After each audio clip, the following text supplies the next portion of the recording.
Hello. Hello. How is the audio? Are you listening? Okay. You are listening okay, but I have the echo. Okay. We are testing uh, a new toy. So Are you we hearing me with echo? no. I'm Okay, then maybe it's having the just fun. me. Let me check here. No, seems it's all okay. It happens sometimes. It's really annoying. I think we have Shadow and Sun left a comment. Okay. I'm gonna check that in a moment. Oh, okay. I know.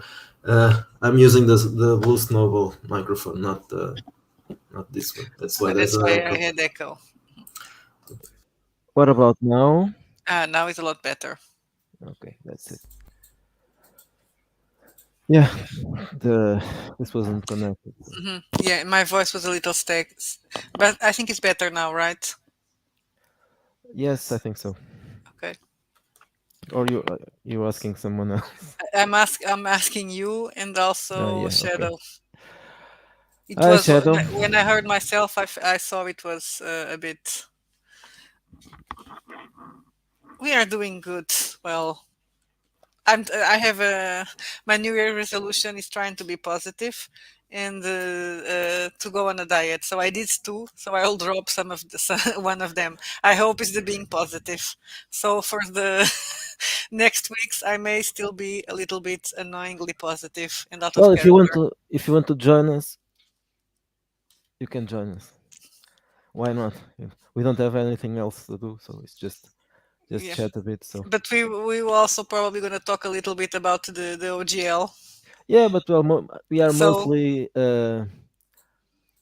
testing testing Streamyards. this, so it's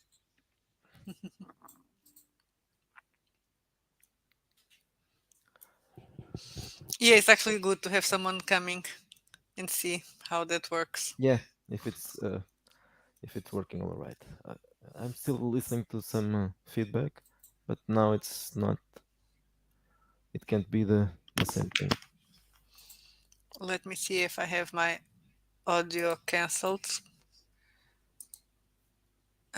Echo cancellation, it's on.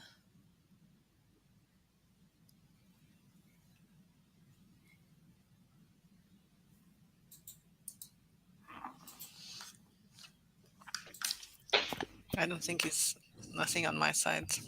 Okay, no problem.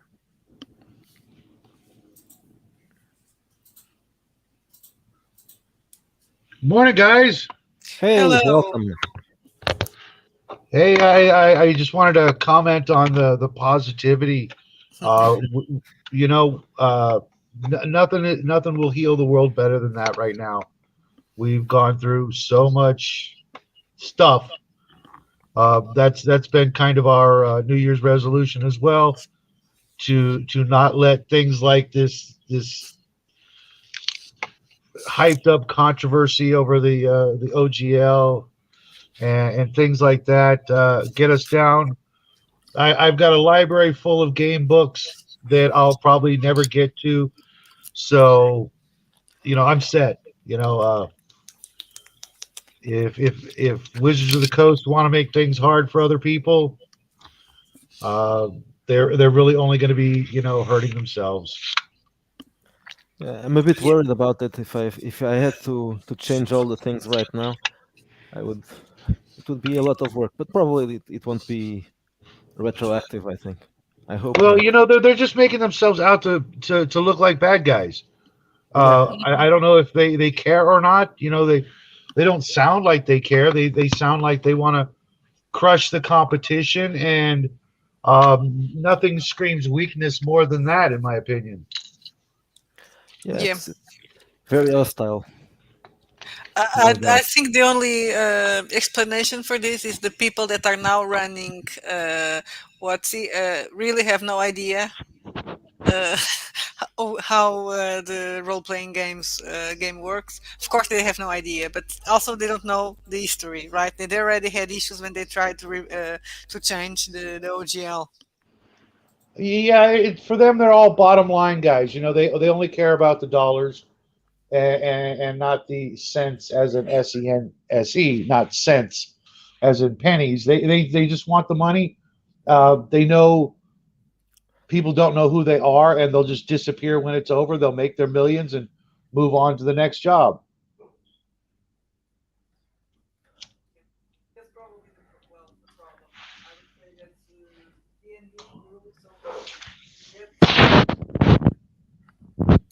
I muted myself to cough and I was talking on mute. Yeah, we all do that. We all do that. I was saying that I think maybe it's like, well, D&D grew so big, right? It's such a big company right now that maybe it's too big for the hobby, because in the end, tabletop role playing games are a small community. Yeah, yeah, they really are.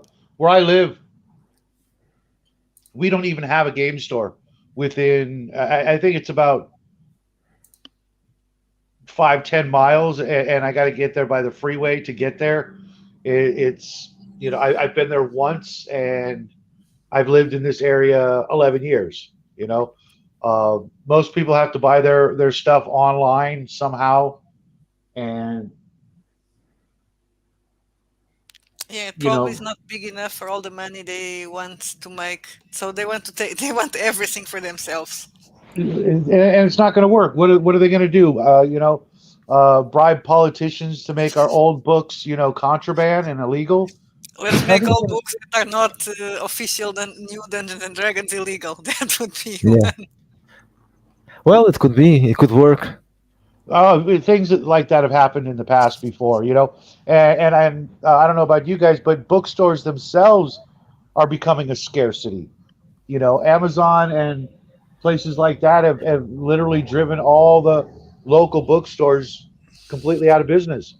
They Yeah, can't around find. here in Portugal, bookstores were all well since I remember they were always a bad business, but it's gotten worse, of course. Even the historical bookstores, a lot of them started to Yeah, close. yeah. Recently, very old bookstores, some of them more than And now, if you try to 100 find years. a book online, go look for like a paperback book of a specific title, and look how crazy the prices are. And a lot of things are out of. I tried to get some things because I had it. Well, I read it. I borrowed, or I read it in Portuguese, and I want the original if it's English, or if I just want a new copy, and I can't. They're out of print. Yep. There are a lot of books that are just out of print. I'm actually trying to open a bookstore online, obviously, but it's hard because if you want to buy a single book, the price is like $25. hmm Okay, but if you go and you try to buy a lot of books, like say you want to buy a bunch of Robert E. Howard books, right? You can find like 10 or 12 books for like 20 or 30 bucks, which drops the price down to like $2 or $3 a book, like the old days, because the people who are selling piles of books just want to get rid of them. They don't want to take the time to rake people over the coals individually. They'd rather just sell. I've got 8 books here, $20, take them. So that's what Yeah, I do. I just buy big piles of books, and sure, I'll get duplicates and triplicates, and guess what? Those are going to be the ones I sell. yeah. One of the books that I was trying to get recently was some of Michael Moorcock's books, and a lot of the ones that I wanted, they were all out of print. Oh yeah, they, Or they they were really expensive on eBay. It was like, yeah, I'm not gonna pay that much.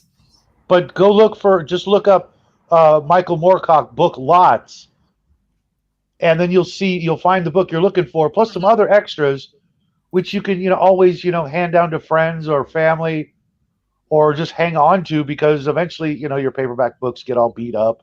Yeah, But that's the way to go. Just buy piles of books for the same price you would have bought one book.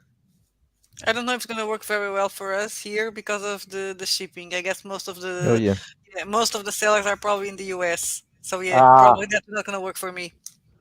gotcha. Well, Yeah, the shipping would kill me.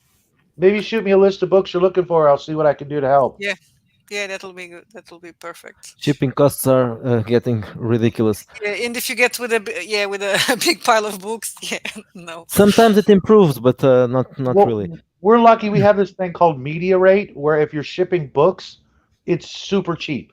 hmm Super, super. I used to do that. I was used to be a book crosser. There's a community online that exchanges books and gives books. And I used, we also have here in Portugal. We have this special.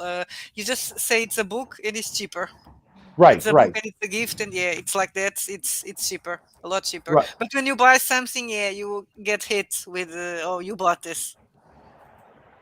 Oh, customs and taxes and Yeah, stuff like that. exactly. That's a Unless it shame. says that, yeah, well, if it's from a story, it doesn't really. But if it's from someone, like when I was doing this book crossing, the person said in customs that it was a gift. So because I hadn't bought it, so the customs wouldn't charge me. Oh, okay. Otherwise, yeah, it always. I'll remember that. That's good to know because I do ship, to Canada and Australia and other places. I didn't know that. Yeah, if you say it's a gift, and if it's not a commercial, well, I know that if it's not a commercial, you can get, well, the person will not make customs because it doesn't make sense. You shouldn't pay customs for something that is a gift. Yeah, absolutely. I did not know that. I'm gonna remember that because I had a giveaway when we hit 500 subs, and I've got literally about $1,000 worth of stuff I'm mailing out to people, and some places like Canada and Australia, the shipping's going to be crazy, but there's no reason my friends overseas should have to pay through the nose for a gift. Because they don't even know, well, how much it costed, right? Because normally, at least here, they ask us how Yeah. much for a receive. If it was a gift, I don't have a receive. This was a gift. Right, right. That's really good to know. Yeah, and I like this. I think we need to start on Fridays. We just start the stream, and the first person that appears, we invite, and we just talk about random stuff. Yeah, random Well, subject. funny Especially So story now, when talking about role playing games, now it's a bit, yes, depressing. we can still go back to role playing games, but right. I wanted to mention, when we talked Monday with Bloodworth, Yeah, I didn't even know that that's what we were going to talk about. I thought it was a meeting for a role playing game he and I are playing together, and I thought it was like session zero, you know, Troll Lord and the politics and so all everybody that. was surprised, especially the pundit who showed his face. yes, exactly. The pundit was very surprised. I thought we weren't live yet, and that was because the pundit had camera on, and then oh, but we are live. Right, Yeah, and at and first, just a quick thing on the whole Troll Lord thing. Sure. My son and I, our channel is very apolitical. We talk politics sometimes, but we're here to game. We're here to have some fun, and you know we don't care about all the other nonsense, all the other division that's going on out there. We just want to play some games, have some fun, make new friends, and you know afterwards, if we want to talk about stuff like that, or before, which is really not a good idea. If you're going to do any political talking, talk after the game. Don't taint your game with real world stuff. Maybe how's the wife and kids, stuff like that. You having a good week, blah blah blah.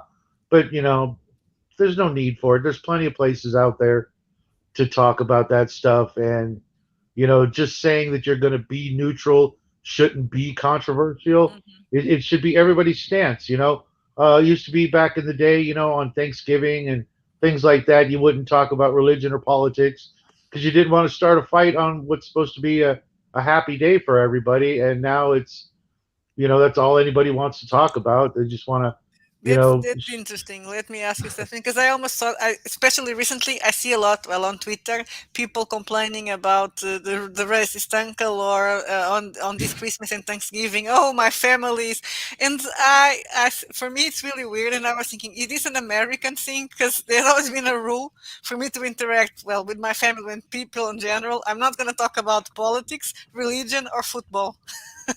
during these occasions. And I was like, why? So maybe Americans like to have family discussions during the holidays. No, it's kind of a joke that with Thanksgiving at least, that We are losing you a little bit, Shadow.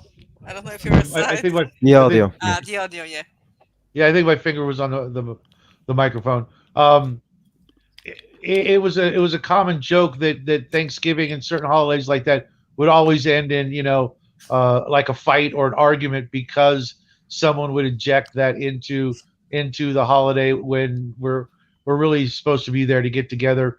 Unless your family is in politics, somebody's actually a Yeah, politician. that's joined.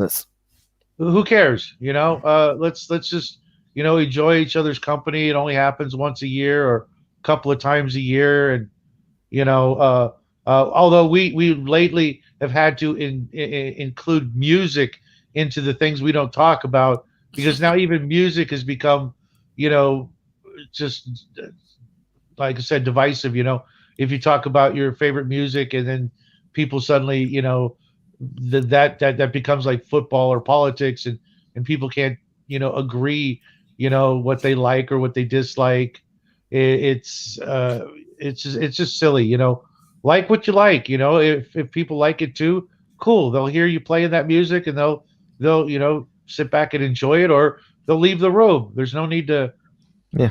People start a bunch of people Lucky started being offended by opinions. This is in my terrible. family, well, Oh, especially for when it's just me and Miguel telling them about the weird wokeness because they are absolutely oblivious to it.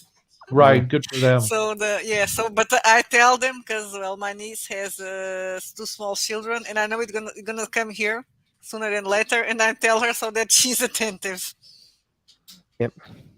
But that's funny. My grandma that only listens to half of it, she what she starts laughing and saying everybody's crazy Yeah, here. the people were unaware of this, especially in Portugal, because it's we are still far from what is Yeah, going on in the US. Most but we're people gonna have get no there idea. probably. Yeah, we will.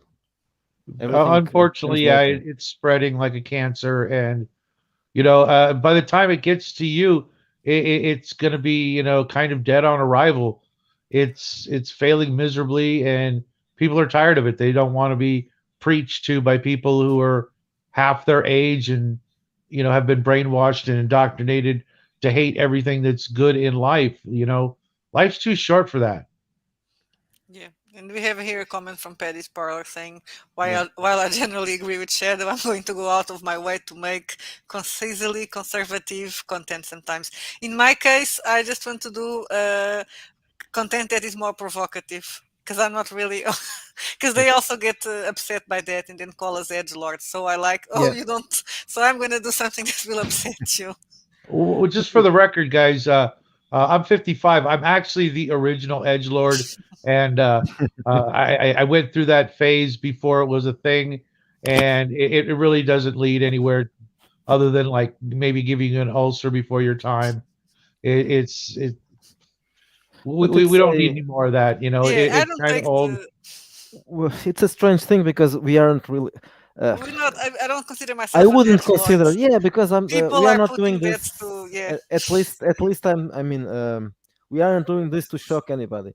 We're too old for that anyway. I'm too old for Exactly, that. exactly. You guys seem like a nice couple, and let's just play some games. There's not enough time for it as it is. Now that we're allowed to, move about our countries freely, so to speak. Let's get together and play some games. Let's not get together and you know burn things down and break windows. Let's play some games and have some fun. And like you said earlier, let's make 2023 better than the last couple of years, if not the best year for gaming ever. Everywhere I go, people are talking about positivity more than they're talking about the negativity, and that's the way we need to go. That's how Exactly. we that's how we get our Well, hobby back. That's how we get our friends back to the table.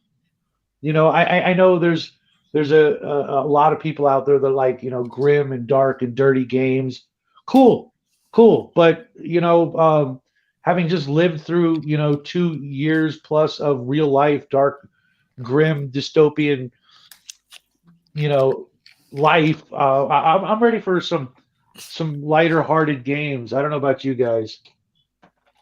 Well, We, actually, our games are can be considered a bit grim, but but because they're horror games, but I don't think they're really yeah, heavy because we like horror, no, so I we don't think always so. go a little bit on the horror. But sometimes it's more the Yeah, bizarre than yeah, really the. I enjoy it. I really enjoy it, and it's not.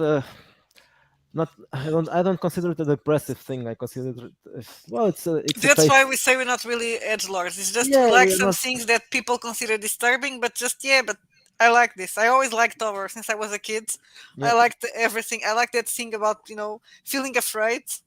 Right, I, right. I like that. I'm a huge Lovecraft fan, but the key to it, I'm sure you guys probably know, but just in case people out there don't know, you have to have the contrast. You have to have the good side to otherwise it's all everything is dark and gritty. You have to have some contrast in there so that people have something to miss and want to return to.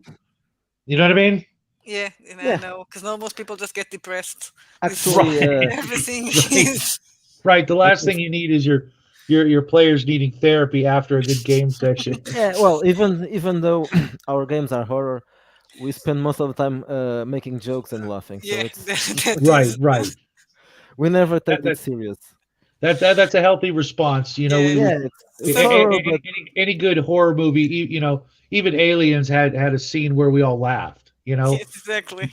yeah. You have to have that contrast, otherwise. Or we are doing that thing that is very stupid because I know my character should not be. I'm doing the stupid thing. I should not be doing this, but I don't know I'm in an horror game, so I'm doing what a normal Yeah, person that's would do. I'm doing the stupid shit. What games do you guys play?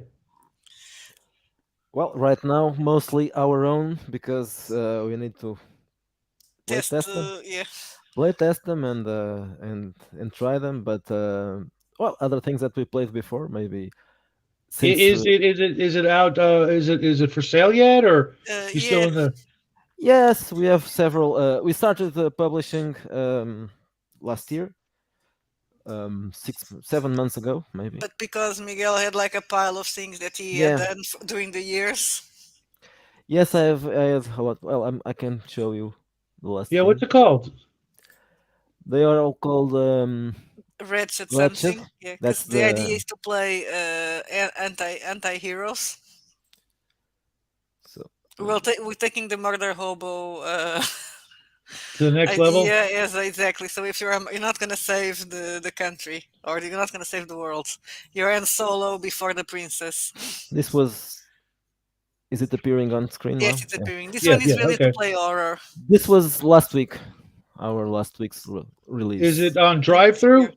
Yeah, Yeah, in Big Geek and Emporium. Lulu and Big Geek Emporium Okay, good, good. I was just gonna plug Big Geek because everywhere. they're good friends of mine, and I'm doing everything I can to Yeah, help we help have them out. everything there since Oh it yeah, began.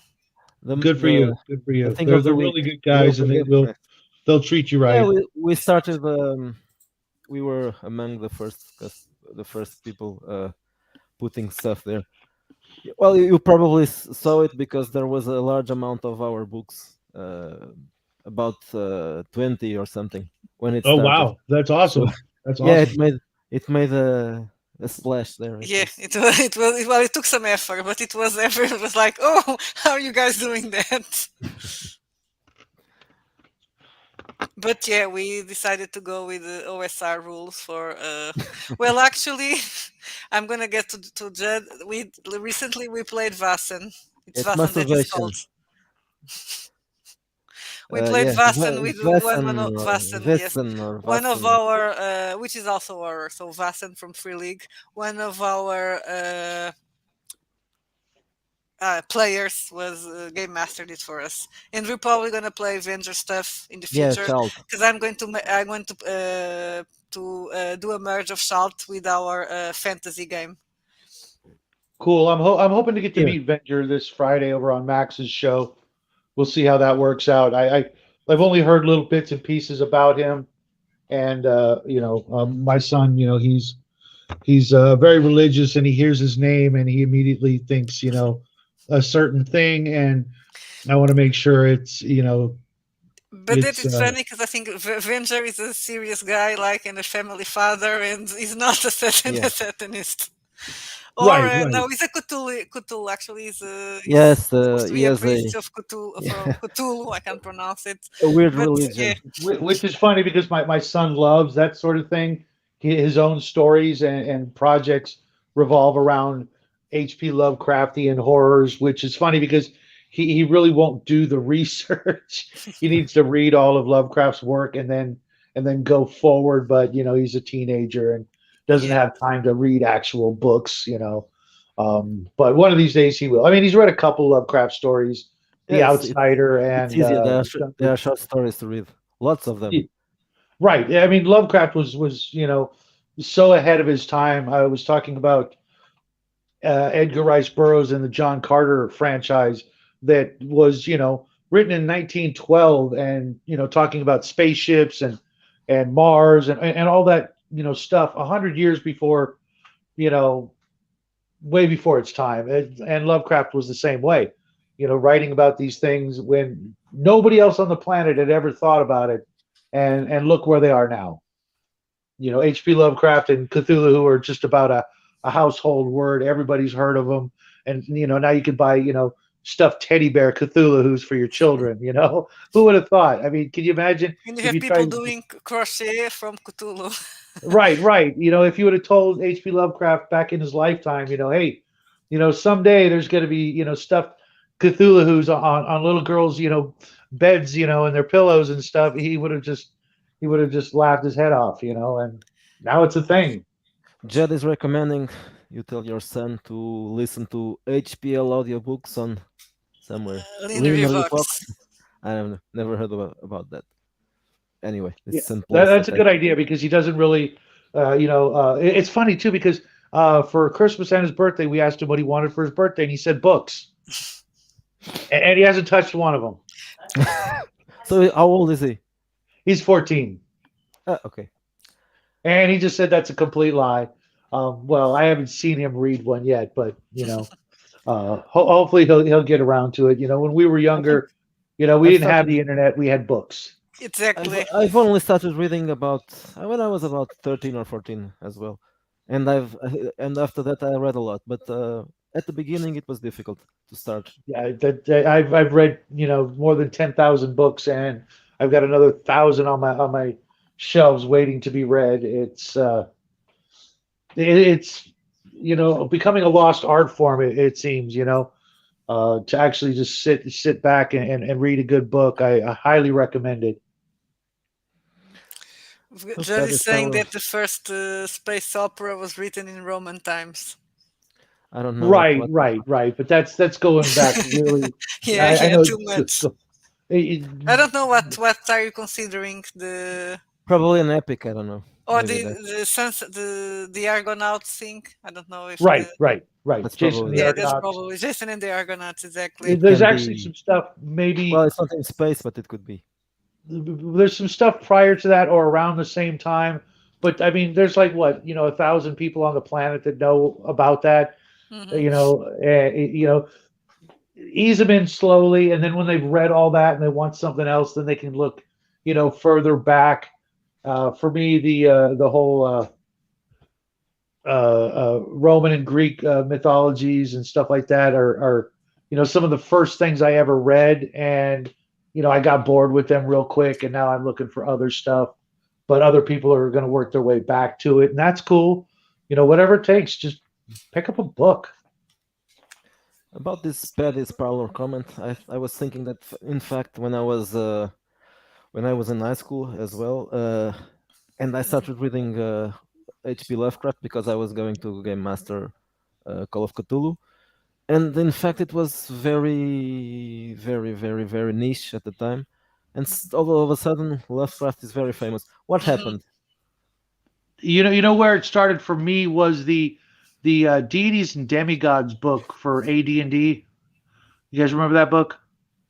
I know the name, but Yeah. I've never seen it. In there was it was a Dungeons and Dragons hardback book for, it had all the gods of all the different mythologies and things like that.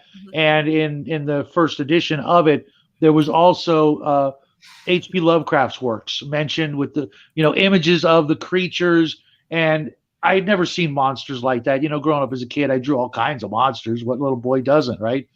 And these images of H.P. Lovecraft's creations were, just simple black and white line art, but they were unlike any other thing I'd ever seen. And as soon as I saw that, I was like, I got to go read these books, and I found them.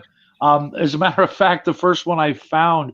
Do you guys have that like Scholastic book thing in your schools where the kids get this like magazine full of books they can buy? They can have their parents buy them these books. No, unfortunately not. Well, we have No. something different, but it was something that would sell books to people's homes, and they did have a magazine, but not in school. Well, we had that, and I got a. I was amazed. I saw an H.P. Lovecraft book of short stories. I still have it. 40 years later, I still have that book in my collection, and I was just sucked into H.P. Lovecraft from that point on. And I have everything he's ever written except his letters, which there's like 150,000 letters he wrote in his lifetime. Can you imagine that, writing 150,000 letters, stamping them and putting them in the mailbox for communication back and forth with your friends? Yeah, that's a lot. Yeah, that's why he died, penniless, because he spent all his money on stamps. Yeah, apparently, and ink and paper probably. Yeah, and I would love to read those someday, but they're you got to go to Rhode Island and special museum, and yeah, I'm not doing that.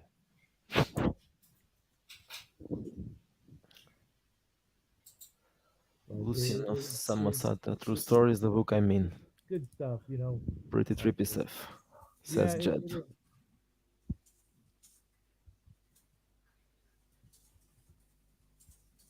I've never heard of that. Shouldn't be doing this from my work computer. Someone just asked me something, and of course I answered, but it was not something very important, so it's okay. Yeah, there was several authors that I don't know the half of them, but there are a few. Robert E. Howard who wrote Conan. They were good friends. And We are getting Yeah, you. you have your finger inside the. oh, did I I again? I really like Howard. Yeah, I like Howard a lot. I've been reading his not just the Conan, but I've been reading these horror stories, the anthology. Well, Oh, slowly oh, because it's big, and then okay, now I need to stop and read something else. And right. I think it's also been a bit of an influence for me, or I try to be for the fantasies.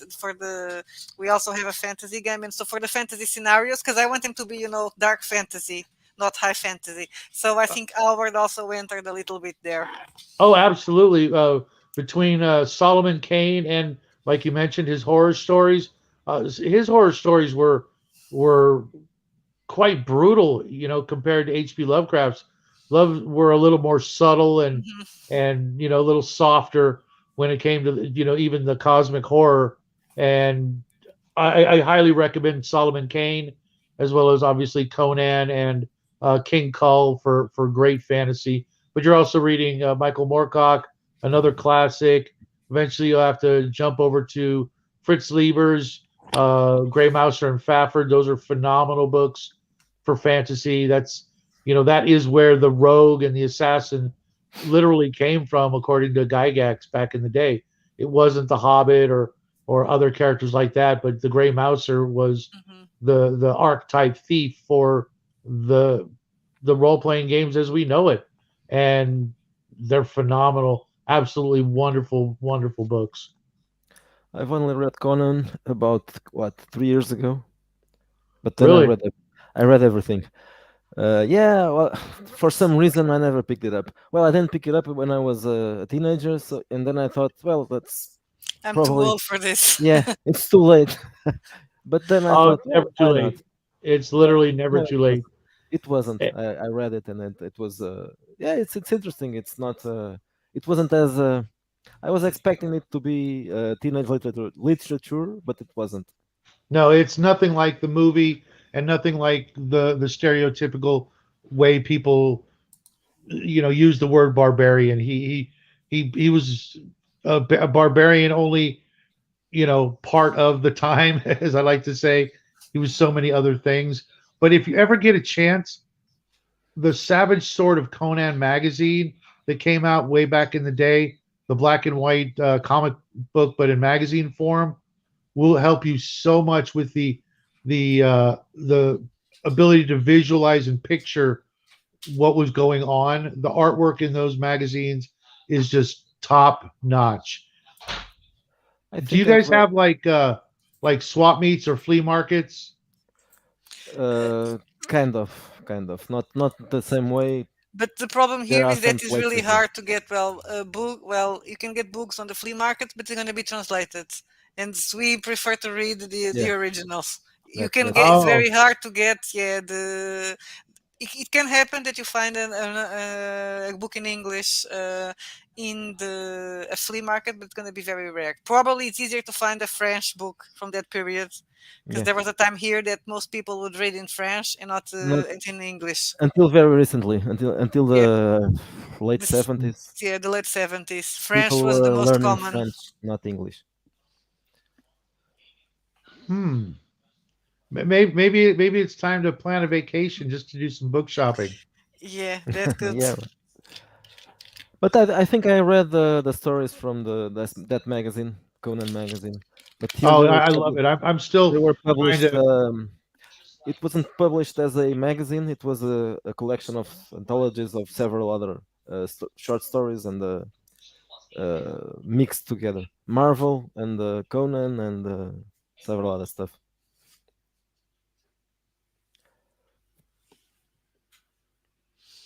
I was trying to see what is this comment appear. You are appearing as Facebook use. Facebook user. There's someone here. This person here. I don't know who it is. But Happy New Year. I didn't saw the comment. That's why. Yeah. Someone is probably we're appearing on Facebook, so probably someone Yes, is commenting on Facebook. yes, that's it. We are live on Facebook, so I don't know. I've never done that. I should think about trying that. Yeah, We've but just stuck with YouTube, and hope for the best. But I think this year we're going to try and branch out, go over to Rumble, and maybe try Facebook. yeah, we have we started on Facebook, so we have a group for. So yeah, when we stream, we just put it there and in Twitter. But Well, it's the first time, but no, when we stream the other, oh yeah, we always the warning. announce Yes, yeah, yeah, on our that's it. groups. You should highlight this comment from Judd. That is a recommendation of a book. HPL funds, yeah, Yes. Sweet and Manga. I never heard about that one, but if it's not on the omnibus, I read the omnibus and the selected tales. Yeah, I've never heard. It's not ringing a bell. If it's in Yeah. the hardback that I have, that supposedly has everything, even though it doesn't. Well, if it's satirizing romance melodramas, it's probably obscure. right, right. A short, a short story. Oh, you wrote it under a pseudonym, so maybe it's not included in the collections. I don't know. Perhaps. Short, blah blah blah. Percy Simple. I didn't know he had a pen name. Okay, That's he interesting. found out something. Yeah, I'll have to look that one up as well. It's I've I like definitely. that. I like that we're talking on books because actually one of the things that I was thinking, but of course, is I wanted to also start to do some videos about books, just not role playing, but fantasy books. Some of the things Um, that I like and that yeah. I highly recommend it. I do a book review. Normally, I do a book review every Wednesday, but with the holidays and my son being home on vacation, I stopped doing that. But I still have a ton of books I'm going to be reviewing in 2023. I'm trying to pick some obscure books that most people have never heard of. Uh, but by usually by famous authors, so I can, get people's foot in the door. I did a review on this book called Jungle Girl by Edgar Rice Burroughs, and I got it in a pile of books. I looked at it, and went, You got to be kidding. This looks like a joke. early 1900s, just ridiculous. You know, book, and I read it and I absolutely loved it. It was, instantly a classic. I didn't think, I would like it. And it just shows you can't, judge a book by its cover. Give it a chance, and at the worst, worst case scenario, you wasted a couple of hours, maybe 10 hours of your life, reading a book, but usually you can, get halfway through a book and realize, hey, I like this. I'm gonna finish it, and then you find out you spent some quality time with an old book that might otherwise just have been thrown into a landfill. And when I did the review, several members of my family said they wanted to read that book, and I'm like, oh, I don't know, it's pretty beat up. You better be careful with it. It's now a treasured book in my collection. I paid 50 cents for it, but I'm not going to tell them that. You know, That is, but I like that. I do like to. I haven't done that in a lot. One of the things that there was a phase that I did was there was a big bookshop here, not just bookshop. So Fnac is a French store. It sells films and merchandise, and now it doesn't sell books. It just sells cell phones and electronic things. I But have a there few was a books there. time when they still have a few books, but they Yeah. had too much stock, so they would do sales and they would sell a lot of books really cheap. And some of them were like hardbacks, would really, but they didn't sold. And I bought tons of books at that time. And sometimes they were classics. Yeah. Sometimes there were things I had no idea what this book is, but it looks it's €1 and it looks interesting, so I'm gonna take it. Sometimes even cheaper. The Penguin Yes. classics were very cheap. I bought several there as well. I Yeah, you know but what when they were I even cheaper. actually recommend hardbacks. I used to not, but now I do because they're going to last longer. They're sturdier, and I'm you know now trying to get all the hardbacks I can to replace my paperbacks, so that years from now my son will be able to pick up a book and it doesn't fall apart. I like artbacks especially for role playing game books because they are, well, you have to handle them a lot, so it's required to be Exactly. hardback. Exactly. It only makes sense to get something that's, like I said, sturdy, that it won't just Yeah. fall apart. I can't tell you how many books I have that I've had to glue and tape back together. Yeah, I usually let them fall apart when they start going that way. Okay, let's But that is the problem because now there are some books in our collection that will need to be replaced, but you can't get them. yeah, it's They're it's out of difficult. print. That's difficult. Yeah. Well, like I said, make me a list and I'll see what I can do to help.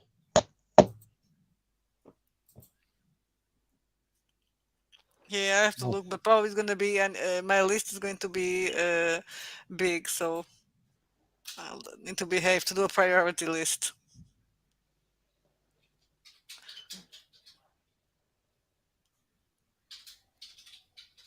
The comment here is yeah, on top of the screen. I don't know if you can change that or not. I don't remember when we were with DJ with DM Bloodworth. If he could, What? the comment when it I appeared, don't it know. was covering shadow. Yeah, we need to check that in the in the I don't know. future. If you can find a way of that not happening. uh, I have Now no. that he has his camera on, it's I have noticed. no idea. I have no I idea. was I Probably was it's too slow. downstairs and my son's got Yeah, things going on and he doesn't like to be on camera unless he's officially on camera. So uh, yeah. That's I was just because that's why now I will notice that the comments when they pop up they were going over you. it's Before okay. we were not noticing it. I'm trying to find out, but it's difficult. When Like I do some of the shows with gatekeepers and table breakers and stuff like that, they usually do the column on the left hand or right hand side. Whoever's on the bottom, they might as well not even have their camera on. okay, let's comments. I don't know. I have no idea. Then you can figure it out later. That's Yeah. not Not a problem. Yeah, if you cover me up, I'm all over the internet We're these only days. showing the hat. That was Well, I will cover my no. face, but welcome, Dun, Joe. dun, So dun. Hello. He has a What's theme song. happening? Do I sound good? Is everything all right? Your yeah, volume's a little low. Awesome. yeah, you That's are. You are a bit all not right. low. It's like you're far away. It looks like you're far Yeah. away. No, that's just got to move my mic around. I'm good. Okay. Uh, well, first of all, hi. Because you guys know I'm a huge fan. Uh, but I wanted to jump That's in embarrassing. to. Don't say that. That makes me feel embarrassed. We don't I'm have sorry. fans. Yeah, that's Uh, embarrassing. Hey, we're friends. Okay, Thank you. okay. We're friends. Yeah, All thank right. you. How But about this? I'm one of your preferred degenerates. How's okay, That that? sounds good. That sounds or good. you're part of our wretched crew. I don't know who came out Yeah. with Yeah, wretched crew. Wretched Crew. I don't know if it was Um, Coombs. Yeah, it was but Coombs, I think. Yeah. but we're all talking about books, and I do love books. And I want to be clear, I'm not a savage. I have many smart people books. I was making a friend of mine on his podcast jealous because in addition to like 40 years, 50 years of RPG library handed down from my family and board games, I've got Paracelsus. I've got a writer's dictionary. I've got uh, Cicero and Shakespeare and all the big stuff, uh, all the classics. And when I went to college, I didn't sell off my books like many a young person did. I kept them, so like I've got a full library of classic French literature, Hugo and Rabelais and Robespierre, all the fun stuff. So, cred, I am in fact intelligent, all things to the contrary. But when it comes to role playing games, one of the things I like about them, and the reason I like specifically horror games, is they're like comic books. And I'm a huge comic book person. I know in Europe, at least when I talk to my friends about comics, it's often that they're harder to get outside of some very specific kinds, 2000 AD, heavy metal, what have you. Mhm. But here in Murica, in the late 80s, early 90s, horror comics were big business because the Comics Code Authority was falling apart, Yep. right? So for the indie sphere, everything was lurid, everything was sexy, everything was grindhouse and wrong and dirty and wonderful. So when I was introduced to the Wretched verse by a friend of mine, I was like, "Oh, this is neat." And then I started to dig into it. I was like, "Oh man, these are the comics I used to read." Which I was bothering Miguel earlier this morning. As more and more of the game sphere has decided to become family friendly. Not that there's anything wrong with mainstream appeal or being family friendly, just getting more and more, can't offend people because we have to be pasteurized and safe for maximum sales. That particular subset of I'm doing something my parents hate has become harder to find. My parents were cool. They liked it. They thought it was neat. But I was alive for the tail end of the Satanic Panic. I remember being the nerd loser outcast who played D&D during lunch, and I. Same here. My parents were really cool. They were both they both had polio, so they were in wheelchairs their whole lives. So books were huge. I remember as a really young kid, I think it was 1972, my dad brought home Tales from the Crypt, the hardback, really expensive edition. Yes. He had to borrow it from a friend to bring it home, and had to, make sure he like watched me read it, make sure I didn't, get sticky fingers and that sort of thing. And it was because of that, not that exact instance, but because of them, that I have such a huge love for books. And I have books of my dad's that are still in my collection. My copy of Chariots to the Gods first printing is in my collection, one of the first books I read from his collection. And Okay, I've done this. I I've got turned off to. my camera so you guys can see this is a bookshelf, and we have a problem at our place. We don't have that many space, but you can see I that it's crawling I also like have layers and that layers. problem. I also have that problem. With my mother's passing, I now have her library plus my library, and I don't want to get rid of any of it I at did all. something when I moved with Miguel. I had my library at my mother's house was my room. My room was full with you remember it, right, Miguel? It was filled with books. Yep. There were books everywhere, and I couldn't bring all of them because he was like, "You don't Oh, have space." So oh, what I did was I gave a lot of them away oh no. to some friends. I just said, "Okay, do you want this?" I gave him a list. This is the books that you want. Others I actually put in boxes and I put it in my father has a warehouse and they were stored there, but now I don't speak with my father, so I Oh, just okay. lost my books. Uh, This is solved the problem now. I don't know if I did something, but it's now it solved the problem. But then, so meanwhile, a couple of years ago, my grandfather passed away, and he also loved books. So I told my mother, "You're not gonna touch any of the books. Leave them there, and I will pick the ones that I want. But for now, you just leave them there. Don't throw anything away."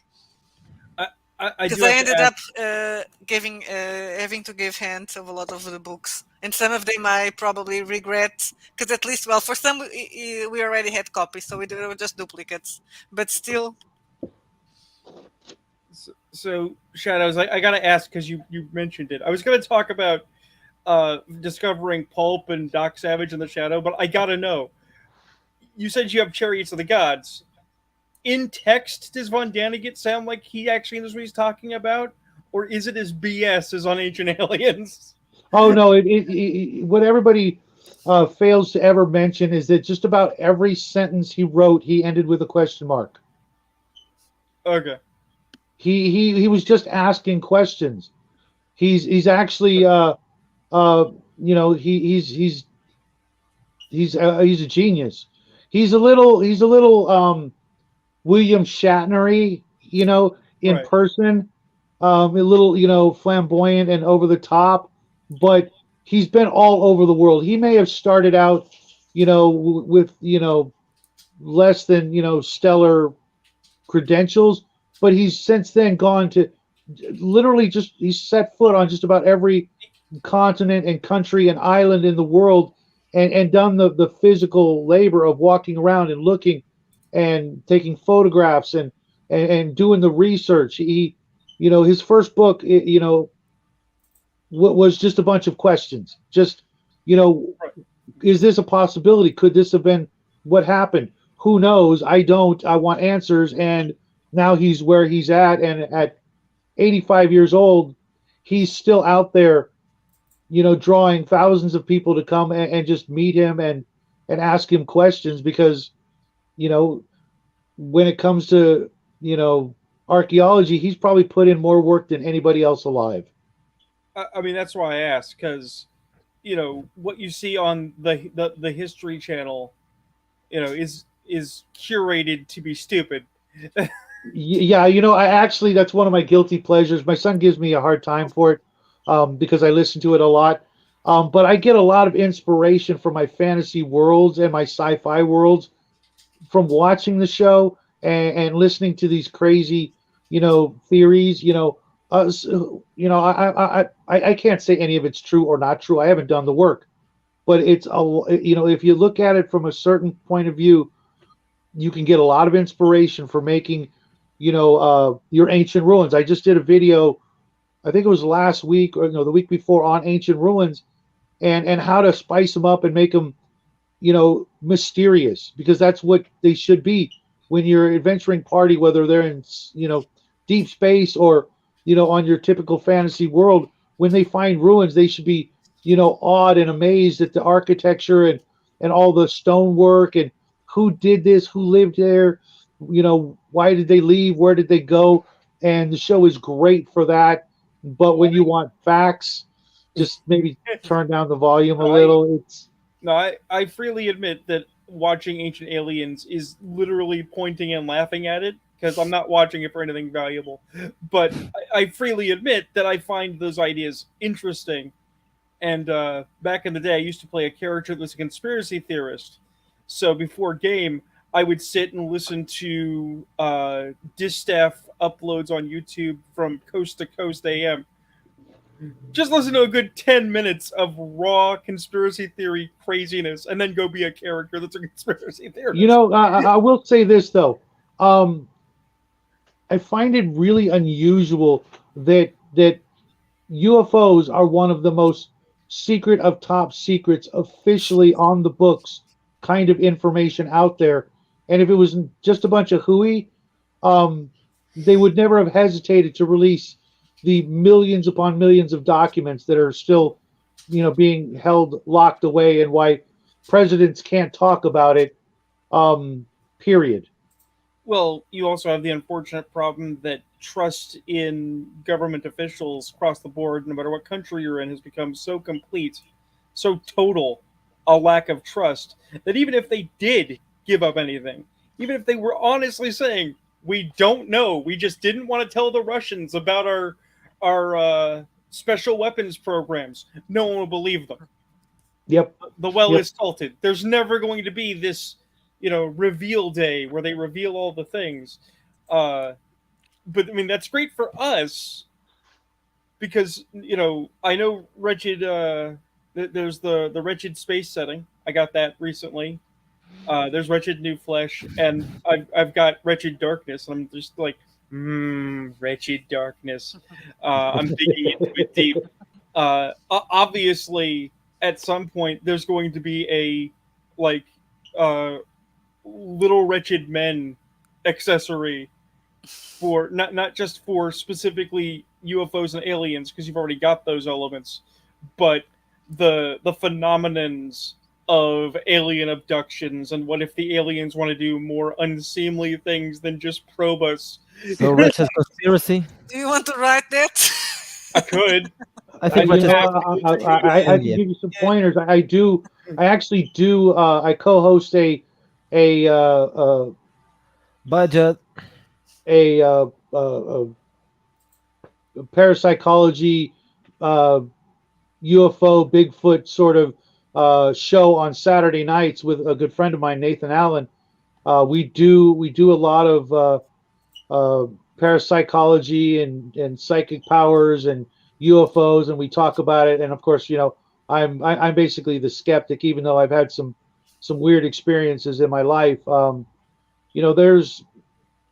There's nothing wrong with learning, more stuff, and I can funnel it all back into my games. When I That's was a teenager, I was really a bit obsessed about, especially because both my grandfather and my father, they had a lot of books, and they had a lot about conspiracies and UFOs. And I think the UFO books were all from my father, and that's just stayed at my grandparents' house. Uh, so I read a lot of those things when I was a kid. So I loved all that idea, the ancient aliens and everything. That really fed my imagination when I was growing up. Of course, when I started to be, I was like, yeah, it probably doesn't make a lot of sense. Now I don't care. It's a neat theory. I think the exactly, I think and you can Facebook funnel it all user back is into your games. Yeah, yeah, yeah. We Um, identified the Facebook user. Yeah, it's Joe Coombs. Yeah. I know before this one. Yeah. Yeah, because the shamanism thing came from documents. Delta's talking about Delta Green as well. I don't know, not the new one, I guess. Pagan Publishing. Okay. my thing is as I was telling Miguel, I was a big fan of the New World of Darkness, the short-lived game line that was released around 2000. When So yeah, when White Wolf was owned by the guys who own Eve Online, and Paradox Publishing recently kicked that to the curb to make Yeah. their Vampire the Masquerade 5th edition debacle, because that's a mess. So here I am. I'm digging into the Beyond. I'm getting Yeah, deep I into. would like in the I beginning. had a when you lot of first those did- books, and I think there was something that was, I can't remember the name. That's some Beyond vibes. What was the name of that? The supernatural in the New World of Darkness. The the line that wasn't neither vampires nor werewolves. Well, just there's interrestrial terrain in Hunter And then No, there's not Hunter. an area in a vampire book called The Land of Worms, which No, is like a wasn't that Native one. American sub realm. There was also The Shadow for werewolves. Oh, that's it. That's it. Oh The yeah, Shadow. no, werewolf was my jam. Forsaken was great. But as I'm digging into the beyond, I'm working on a document for Vampire in the beyond, how they interact, what they do there. It's interesting because it's supposed to be a realm of suffering, but obviously people live there and do things there.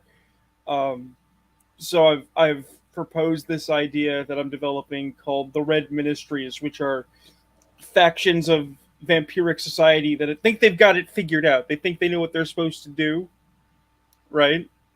And they use the laws of hospitality. So if you can find your way to their super secret Scooby Doo tower, you'll be quote unquote safe from dusk till dawn. Except, of course, safe is relative and sanity is optional. Because, I mean, it's like, hey, sure, you go and you hang out with the society, and they say, we won't eat you. You know, have some hors d'oeuvres, have some fun. We have a guest speaker tonight. Oh, who's the guest speaker? Well, the Apostles of Pain have decided to come and educate us on the nature of human suffering, and we're providing the party favors. It's like, what? I think that that will be interesting to read. Oh, yeah. Well, when we first started working on Darkness, it was going to be urban fantasy. I already said this in the video. I don't know if it was going to be an urban fantasy game, but then, and I was going to do it by myself. But then I said to Miguel, "But why can't we make this an horror game?" So we could also do it because I didn't want to do urban fantasy with like kissing vampires and all that thing. I wanted to be like dark. Well, that's the thing is my associates and I, my fellow weirdos, were discussing this just the other night because we're the old guard and we're being edged out by the new blood, who are all inspired by Twilight and True Blood and the originals. And the thing that I found that was really interesting is like if I could talk about VTM for a minute, Clan Toreador is entirely inspired by only two characters, and those two characters are Louis and Lestat, which is why they're useless. But everybody loved those characters, so you saw a million imitators in the mid-90s. Everybody wanted to be Brad Pitt, everybody wanted to be Tom Cruise as a vampire, right? It's not that it was bad, it's not like it was wrong, but it also wasn't fully creative. There wasn't a full like expression of you're playing a monster. Monsters it was kind of probably the Rockstar, right? The Rockstar version. Right. You know, well, because again, everybody wants to be Kiefer Sutherland from the Lost Boys, but they just want to look like Kiefer Sutherland. They don't want to address the, he killed people in that movie, right? Violently and with intent to murder. But then you had guys like us who we were into not just the aesthetic, but the idea of I'm going to do things that in other role-playing games they don't let me do, because other role-playing games come with a positivist view where you're the hero, you're the innate good guy, and that's the part that seems to have been misplaced, right? Twilight being the example is. I mean, there are other examples too. There have been plenty of vampire TV series, short run BBC and the like, where a lot of them based in books for teenagers, girls. Where it's like, I'm a vampire. Do you have any powers? No, I just drink blood. How is that a vampire? That's somebody with a weird addiction. I bet those people. Yeah. But then you get the vampire romances and. There's the patina of a horror world, but they never want to address the deeper significance of wait a minute. Your world has people who literally live by murder, who have created a occult society under your society that is illegal and powerful and manipulative. You should be way more concerned about what are these people doing, because it's not just hiding from you. I've That's the thing with the new vampire that I didn't like. With the new vampire is like, but if you're playing a vampire, that is the type of game like we're talking in the beginning. Shadow, you are a bad guy. You are playing a vampire. You cannot play a vampire and pretend that you are a good guy. That well, is No. the type of games that you're. well, Oh, but no, I'm a vampire, but I'm a good person. I want to cling to my humanity. well, you can That play doesn't work. you can play a vampire who reaches a symbiosis with your environment. But I've often still had to explain to people, it's like, no, you're not good, and they're like, what do you mean? It's like You're not even you human. You're a monster. well, there's that, but like you have to survive by theft. And people are like, well, what do you mean? Why do I have to steal? It's like, if you're a vampire and you have money because you're rich, right? It's because you're dead and you don't pay taxes. So you're already stealing from the government. And then, because you don't want mortals to know you exist, you have a finance stream that is off the books and illicit. You're taking it from other people. You're taking it from criminals. You're taking it out of the hands of institutions that would use it to provide for the poor and the indigent. You're making people poor and you're making people unhappy. And then, even if you're not killing them to feed on them, right? Okay, you're giving people anemia. You're drinking small amounts from people in a neighborhood. And even if you're, oh no, but I'm just using a blood bank. Well, then you are taking the blood that people need to Right. heal To not themselves. die. Yeah, Right, to when keep we- them from dying. Right. When we Exactly. talk about there's a organ and a blood crunch on because there's not enough material to go around, it's because your vampire stole it. Yep. Full. I never thought about that thing about the taxes, but yeah, okay. Well, If you're a poor also- vampire, you are stealing and you just woke up from a deep sleep, you're gonna kill someone and steal their stuff. That's even Well, worse. in Hunter the Vigil, it gets a little more clear because there's a faction called Task Force Valkyrie, which is a global conspiracy. It is the military black budget, right? And it's the black budget that's been purposed to hunting monsters. If the monsters didn't exist, the government wouldn't misappropriate those funds. Therefore, Well, they would. They just spend them elsewhere. I mean, they would, sure, but because monsters exist, they're misappropriating funds expressly to fight monsters. So it's like an ecological escalation. You, the vampire on the street, stole money from drug dealers, so the drug dealers have to make up that loss. And then you're repurposing it into your businesses that are off the books and illicitly paying you off the cream, right? So, and they're not paying taxes on their income, which contributes to organized crime, which eventually reaches the government. The government's misappropriating hundreds of thousands of dollars on guns that fire lightning to kill you. All so that little Timmy can't get his organ transplant this year. Because you're a monster. Right. The thing about the Wretched verse that makes it fun, to me at least, is that the strong undercurrent of language is basically the add-on, and you don't care. Yep. Reaffirming the idea from classic vampire that, yeah, there might be a masquerade to hide, but it's not because you care about or are afraid of humanity. It's because it's convenient for you, the predator, not to be hunted. Yeah, You I get can't so see well any other reason. Because in the end of the day, there are more people than vampires. So yeah, that's why they need to keep it a secret. Even though there's that problem in the World of Darkness, There's there too are much too many vampires. monsters. Too many everything. If you join them all, the mummies, the vampires, the werewolves, where are they hunting? And that's what I'm working on with the Derelict City and the Beyond, is the idea that sometimes the vampires are like, look, I'm 1,000 years old. I've made all my power. I've murdered and outlived all of my enemies. I don't really need to deal with this human bullshit. I'm going to go live in a dark place that likes me, and I'm going to be part of the things that tortures people. Yeah, that makes sense. Yeah, and actually I put really the can idea understand. that if they go to the beyond, they don't get crazy. Because we wrote that the vampire gets crazy if yeah. he gets too old, but it could be only if it stays Well- on this. If he goes to the beyond, he will still be a little bit crazy. Well, but no, they clearly get crazy, but it's vampires usually. I mean, maybe if they're living with the hermit, aren't psychopaths. They're sociopaths. They've got the affluenza. They don't care about the negative consequences of what they do. So the people around them suffer, but the vampire's like, well, that sounds like a mortal problem. Remind me to care when I'm mortal again.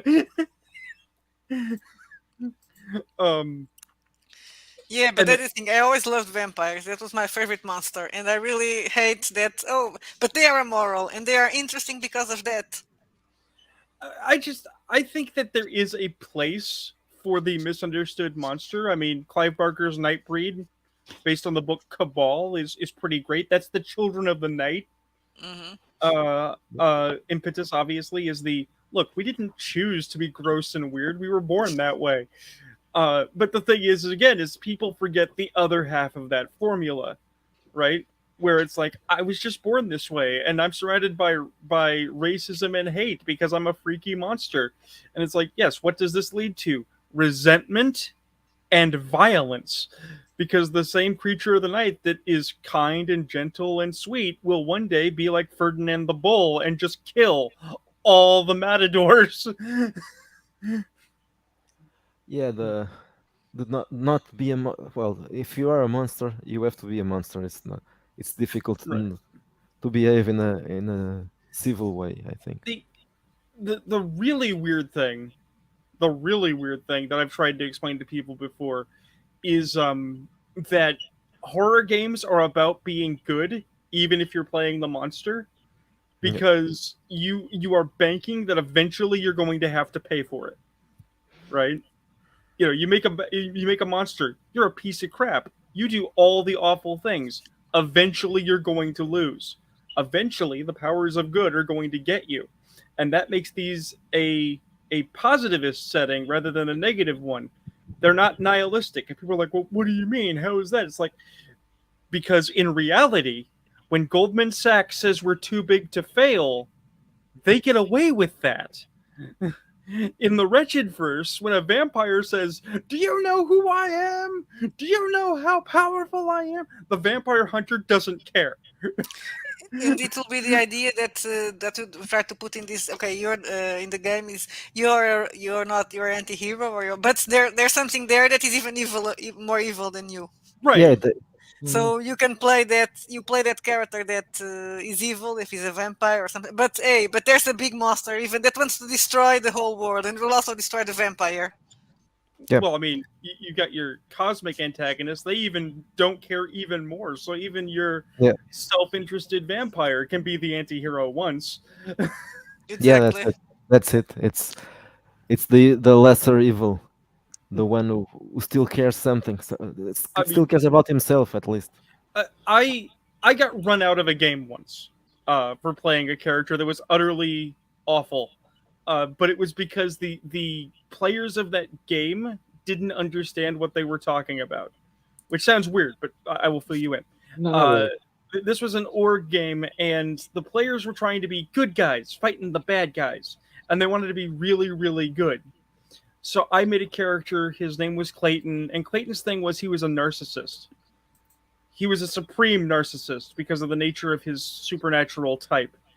And he discovered, as everyone in the game discovered, that basically Cthulhu was coming, and Cthulhu's going to eat the world when it reaches an apex belief in Cthulhu.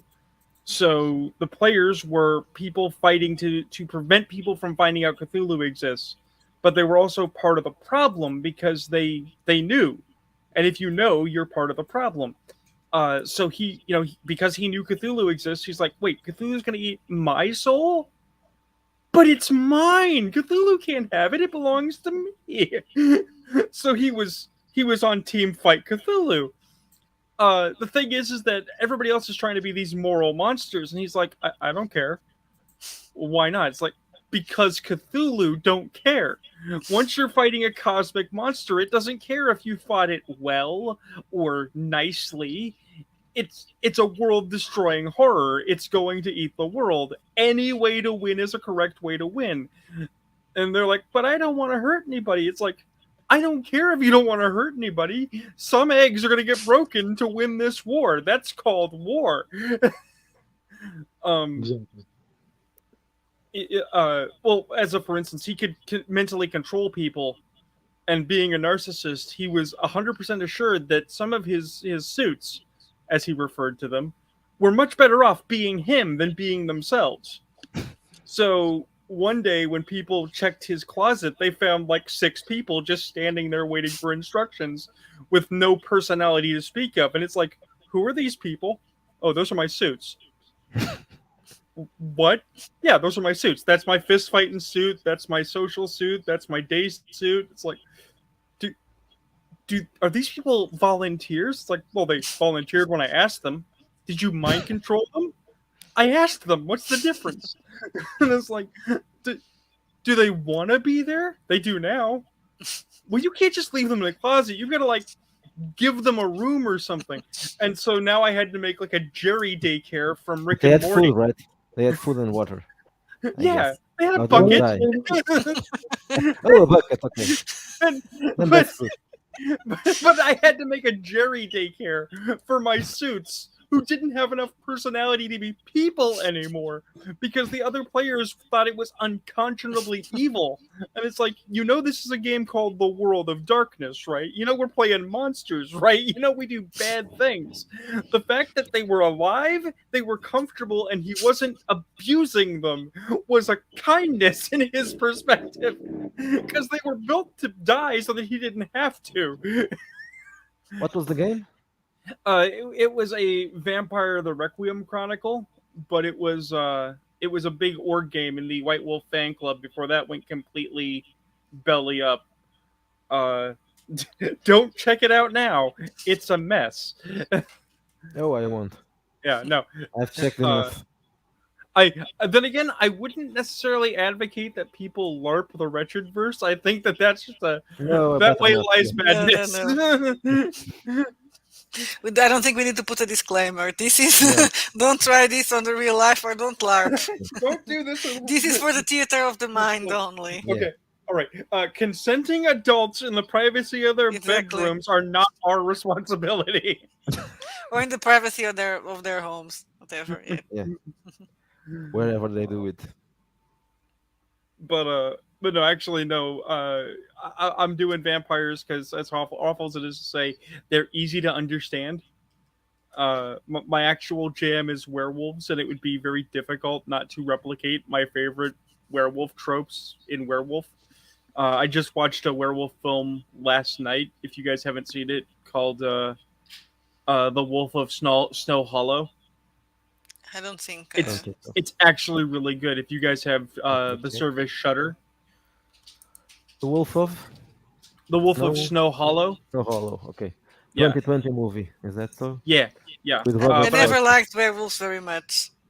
Oh no. Yeah, I I've never liked. heard of it, but Yeah. I'll try to give I'm it not a big fan of that. I never understood werewolves were never my. I never understood. Yeah. I mean, to basically to understand them nowadays, there's one movie that's sort of a must watch. I don't know if you've seen it. I mean, it's French, so it's probably in French language. Brotherhood of the Wolf. Yeah, that one I've watched a long I time like ago. that Yeah. one. Someone was recommended it on Twitter, and I thought I need to watch it again, but it's 2 hours Yeah. long. Oh yeah, no, it's a massive movie, but it is the. I liked it it a is lot the- when I the- watched it. Yeah. It will be a good adventure for Red I Epoch. can't remember much about it, but I think I remember I liked it. Well, because it uses the legend of the Beast of Gilvadan, it is the sort of quintessential. This is what a werewolf movie should be like. Just add an actual werewolf. Oh yeah. I That's know. not- That's I not know, a I like spoiler. it. That's not a There was- spoiler, by the way. There's Monica still a movie. Bellucci was in this movie. Of course, I Yeah. saw it. Yeah. I remember I liked anyway. it when I And saw it. Vincent Castle too, but I don't care much about that. But Patty wants to know what kind of thing what you're adventure working were you on thinking for for Salt? So Schultz. what I'm Oh. doing for Salt is first. So what I was going to do for Salt. First, I was going to bring my. It all started with I was going to bring my campaign, my Wretched Bastards campaign, to Salt. So what the last session we played, the no. characters entered in a spaceship, and then they're now in space. Now we are playing another thing, so we are playing Wretched Pod. So they are traveling, and I'm going to bring it into Salt because I have a player that doesn't want to Wretched play. Space? Yes, Yeah. I have a player that doesn't want to play Salt. Space. And I decided, well, you're going to play Salt, but you don't know you're playing Salt. Oh, that's the best sneak. He doesn't Uh, like Venger. He doesn't like Oh. Venger because Venger is against abortion and stuff Venger. like that. I've played with Venger. Venger's nice. Yeah, Venger Venger is nice. Venger is a provocateur. I'm Mhm. certain Yep. that there's Venger the man, who is a very nice person to interact with, and then there's like Venger on the internet, who is an entirely different person. Yeah, I'm hoping to I- get to meet him this Friday on Max's Chill stream, so I can Yeah. develop my own opinion. Yeah. Because I hear I hear different things from different people, and He has that's this persona, but he's a right. very nice guy. I mean, he looks Yeah, what reviewed him is halfway. he doesn't look like he actually looks like a nice guy. Yeah. I mean, well, I was gonna say, Whatever I else. think he looks like the Anton LaVey of gaming, and he likes that. Yeah. Right. And everybody has to have a certain look just to be recognized. I have to do it too. Yeah, I don't have it because there's no other. There are not a lot of women doing it, so I don't need it. Well, you got the dynamic duo thing going Yes, on exactly. too. We're both. Yeah, we're Yeah. two of us. That helps. Yeah. That's why Miguel And can I've got have, my doesn't need son, to have a and look. you've got to have something But visual you have a about cool. you. But you have a cool look. Yeah, I like your style, Shadow. Thank you. It's when you get to my age, and I've actually been retired for like 20 years, even though I'm only 55. Some eccentricities start to come forward, and now that I can do whatever I want whenever I want, I'm just gonna do it. If you've seen our show, you notice my son, he used to have really long hair too, but he chopped it for JROTC, and now he looks even more distinguished now. He's all growing up, and starting to be a full-fledged adult, and he's now gone from one look to another, but we're the only team of father and son that are Yeah. doing this, and hopefully we'll get to do it for at least 3 more years before he goes off to the Air Force. I am, in fact, waiting for some product. How preppy does that sound? So that I can appropriately style my face. Because given the option, I would rather chop off some of this and look like a musketeer or a pirate than look like Alan Moore. Yeah. Because I've No, got I'm going for the Solomon Kane or Doc Holliday. Take your pick. yeah. Well, I've just got the full-on post-COVID mountain man going on right now Mm-hmm. because everybody had the mountain man going on the women had the mountain man for a while. I didn't. I shave every day. I did that. I did that, Miguel, for from the time I was 13 until I was 35. I shaved every single day, and I just got tired of it. Especially this area here, where I cut my nose and my lip. Maybe I will eventually tire of it. I really should, but I have a beard like razor wire. It destroys razors. That's why I had to get. That's why I had to get a good one, like an actual, blade razor. Straight razor. Yeah, because I could not use a regular over-the-counter razor or a electric. Like I'd kill it in 2 uses because my stuff is just too bristly and too dense. And because of that, shaving takes a dog's age. So I go through stages when I just can't stand the beard anymore, and I shave, and I'm like, freedom. And then it's like, oh god, this takes forever. I'll just heck with it. Back and forth forever. That's why I shave in the shower. I get 2 things done at the same time, and it makes it easier because my beard's pretty wiry too. I mean, the obvious answer for me is there's a young lady that I've been chatting up, and if we decide to make a thing of it, it's like, dear, one of your jobs is going to be making me beautiful, so that you can enjoy it too. She'd do it. She's totally the kind of person that would love to do that. I hope you trust her with a razor in her hand. You trust her with. I wouldn't You trust better that. be not. Yeah, you wouldn't trust me. Nope. Not because I want to kill him, but because I'm clumsy. No, because yeah. I shan't say why I think this would be an amenable agreement. I We just don't. believe that I don't she think and we want to know. I, Yeah. yeah, Okay. I just That's believe the she and I would misinformation. come. I just believe she and I would have reasonable terms about it. I'm reading here Patty's parlor comment about streaming with his son. How old was your son when you guys started Shadow? He was like 11, 12, Yeah, and so now he's that's a good age 14. for him to say, "Yeah, I want to do this." It was his idea that we made the channel. We were stuck during the pandemic with nothing to do. He couldn't go to school.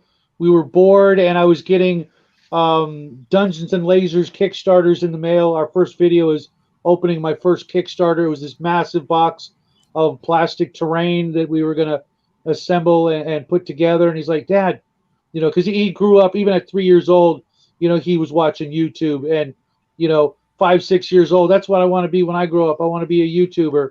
And it was his idea. Is like, Dad, let's make a channel. We made our first video, and 2.5 years later, we're still doing it. We just hit 521 this morning, I think 521 subs, and now the whole family is involved doing it, and it's just a lot of fun. We've met so many cool people out there. Not just me, but my son has actually made friends with a lot of people out there. Even people like Max from Legion of Myth and DM James, and even Shauner likes my son. He's a smart kid with a good head on his shoulders, and a deep, abiding love for games. He's Yeah, and probably it's playing a good, video game probably right good now. for other kids to see. Well, it's a good thing to do, father and son. It's probably good to see other kids probably also can see the channel. Yeah, so Right, I right, think it's good. and It's not bad to kids to be on YouTube. You just need to be careful about what they are seeing, right? right, and it's really good for not just fathers and sons, but fathers and daughters, mothers and sons. We have a lot of people that watch us that appreciate the fact that, yeah, you can get your kids into this hobby, and it keep them from doing this all day. Get them to read a book, get them to think outside the box, get them to tell their own stories, or paint a miniature, or make something out of what would have otherwise been junk, scratch build or kit bash, whatever you want to call it. He's working on this monster right now. Woo. Hold on. Nice. Out of a dinosaurs and some other monster bits. He's just this three-headed thing just that would have otherwise never existed. He's making up his own monsters and coming up with his own stories and writing, and working on videos on his own projects, stuff that he would have never thought of doing. He would have just been playing video games or watching videos, or just pushing buttons all day, and not actually really thinking, just being a sponge. And it's helped. His grades have gone up drastically from pre-COVID to now. And he's in his first year of high school, and he's already gone from joining JROTC to making lieutenant in the next couple of months. I mean, it's one of the big history things that I've mentioned before, like over on the T-shirted historian, and people don't believe me. They think I'm a crazy man, but it's real. There was a gaming crash in the 90s. And people are like, no, there wasn't, because World of Darkness. And I was like, no. D&D was gaming for like 3 decades, and it crashed. And it crashed due to a number of factors, including TSR going belly up, right? But a very specific thing that happened was, unless you were like me and your parents were already weird, right? And I'm assuming, Shadow, you're also on the weird side. Welcome to the party. Absolutely. A lot of people didn't pass on their games or their love of games to their children. Mm-hmm. An entire generation not knowing what we know as in handed down lore by oral tradition almost, right?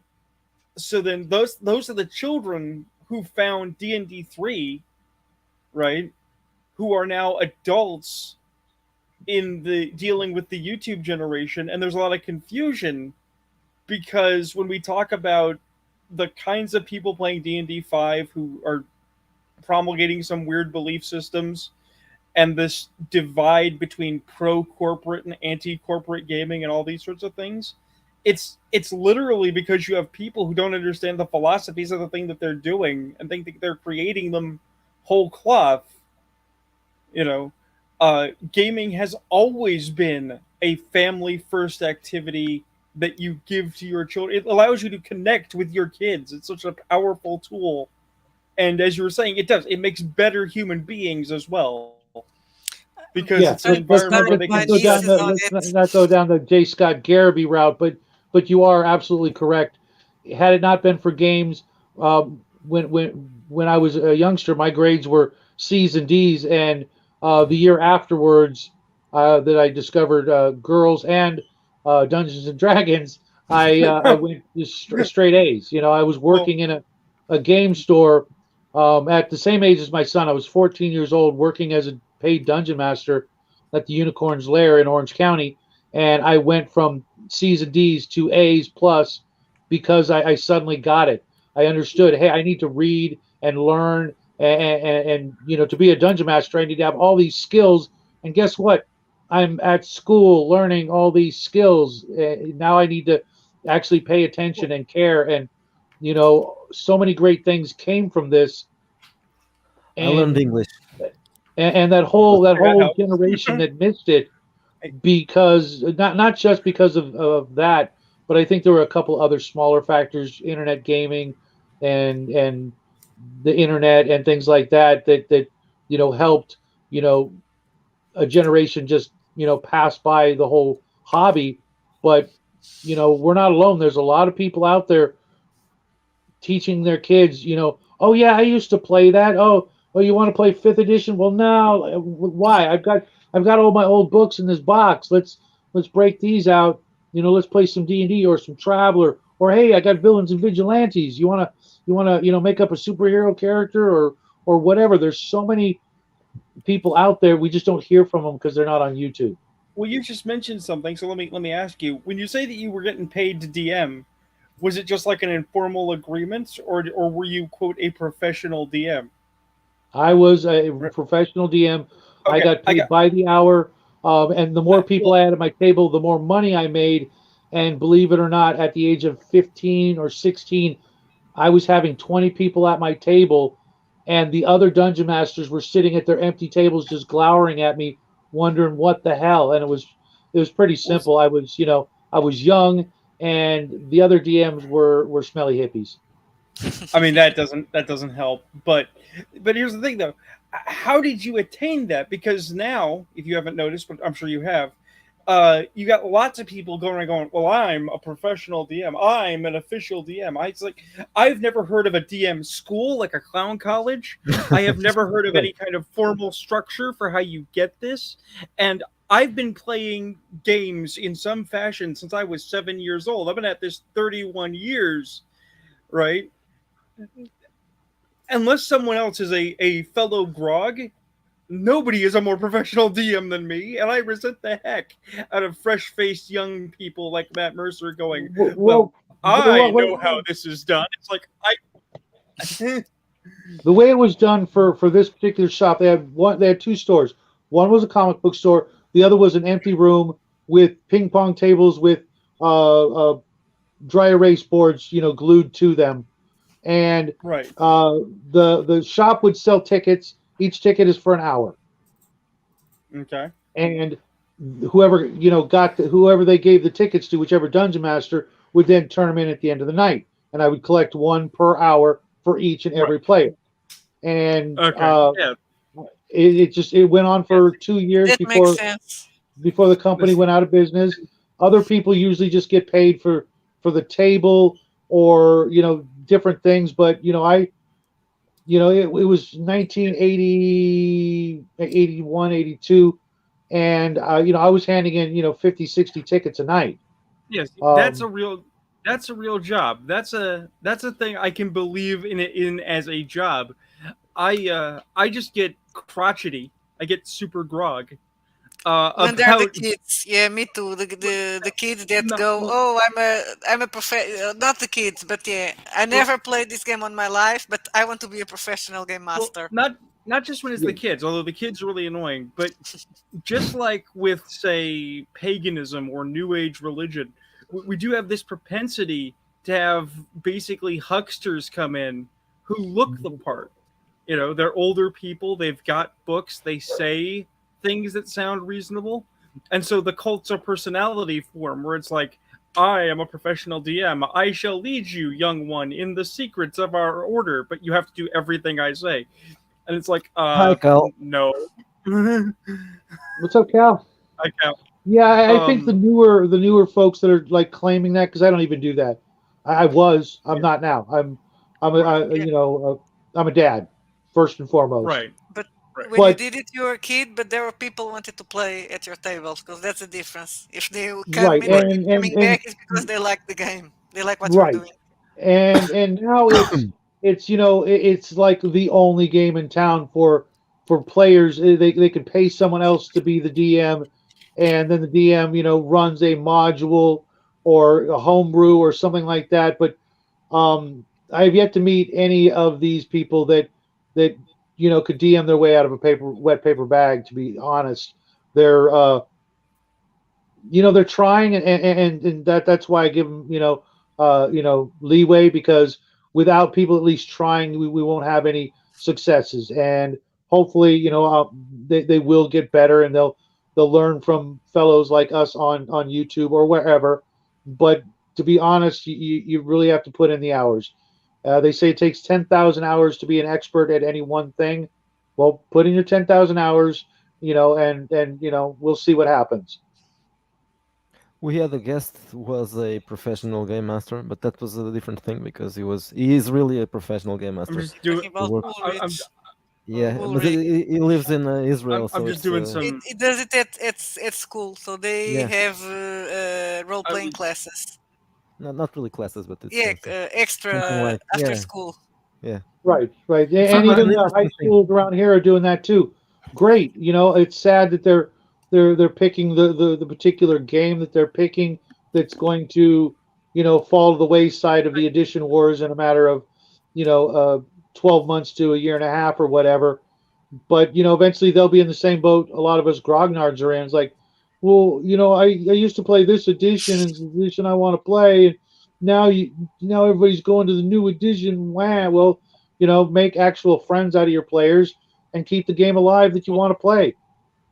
well, the two things that were different in the past that are or are different from now, in my experience, were we used to teach newbies how to DM, right?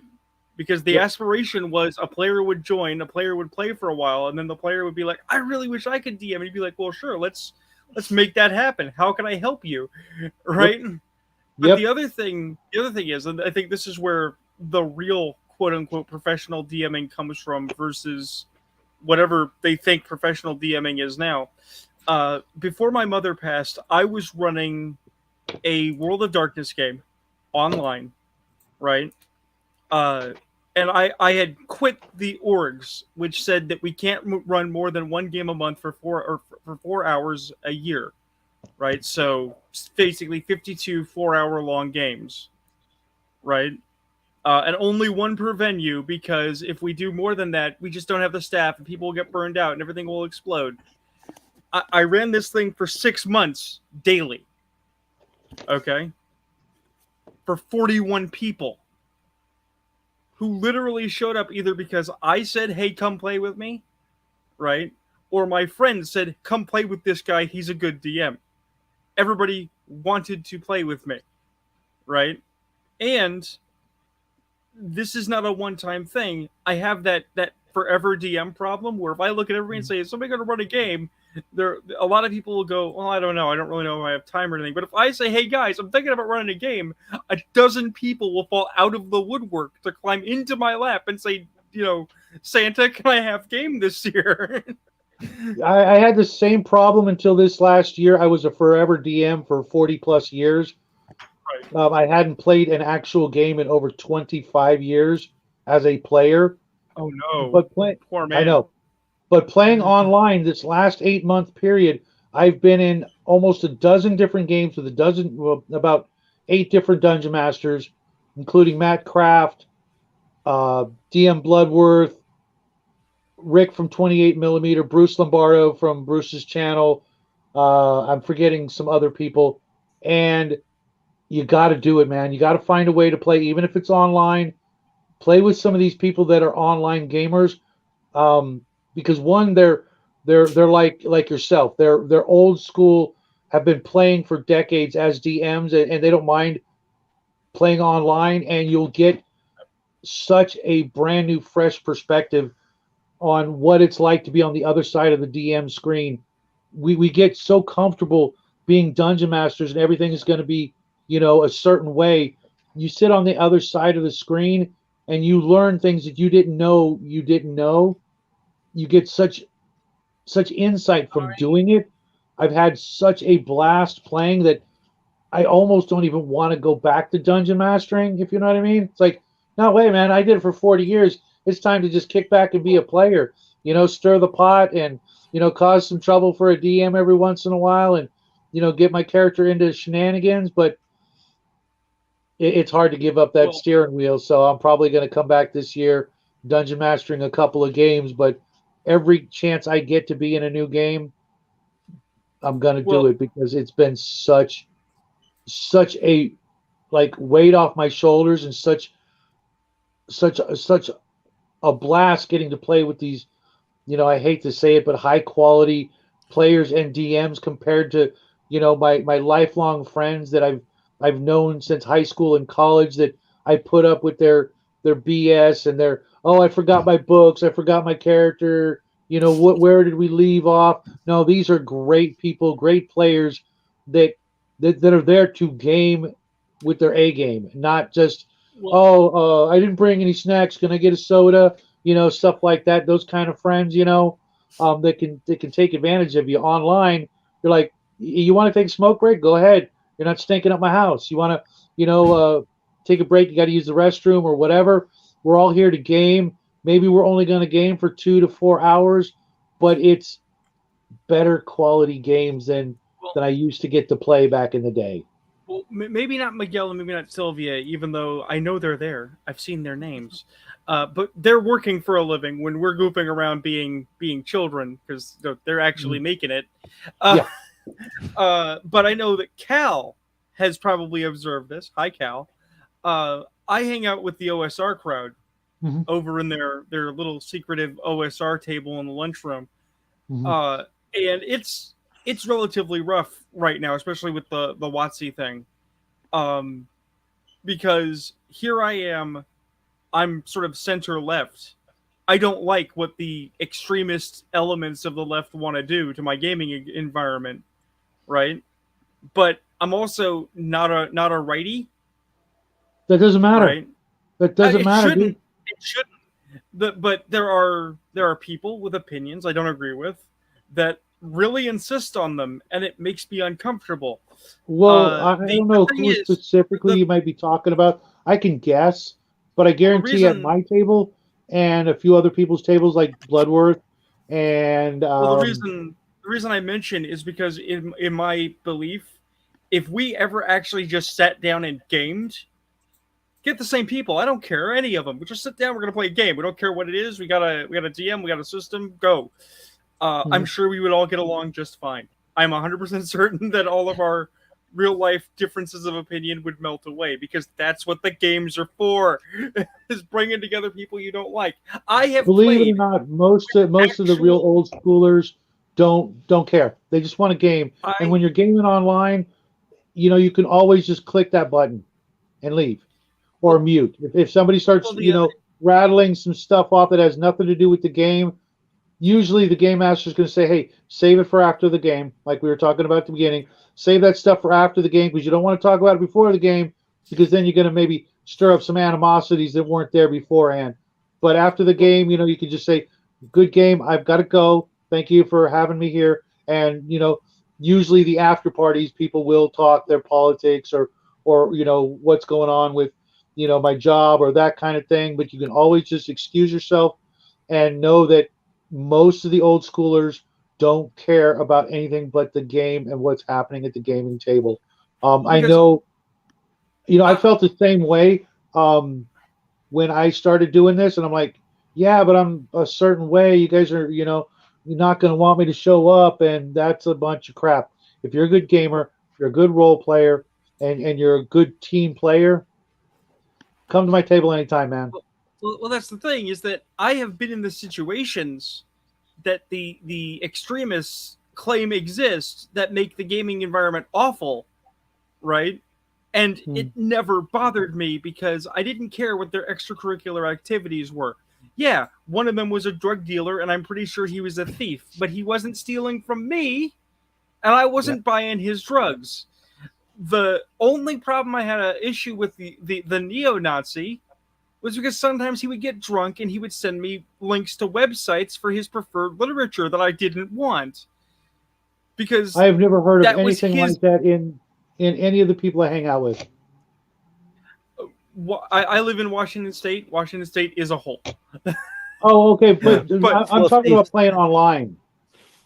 So you yeah, live. no, I was talking about. I was talking. Those are things that happen in reality. Mhm. Oh, yeah, But the reason I mention them is only because uh it never made me personally upset. I never was in this condition where it's like I feel so unsafe I can't come to game. And it didn't prevent me from interacting with these people in the role playing environment because when I'm being my character, I'm my character. It's not me. It doesn't have my politics or my hangups. Yeah. I can hang Yeah. out with people I find utterly reprehensible at game. I'm not going out of my way to hang out with them anytime else.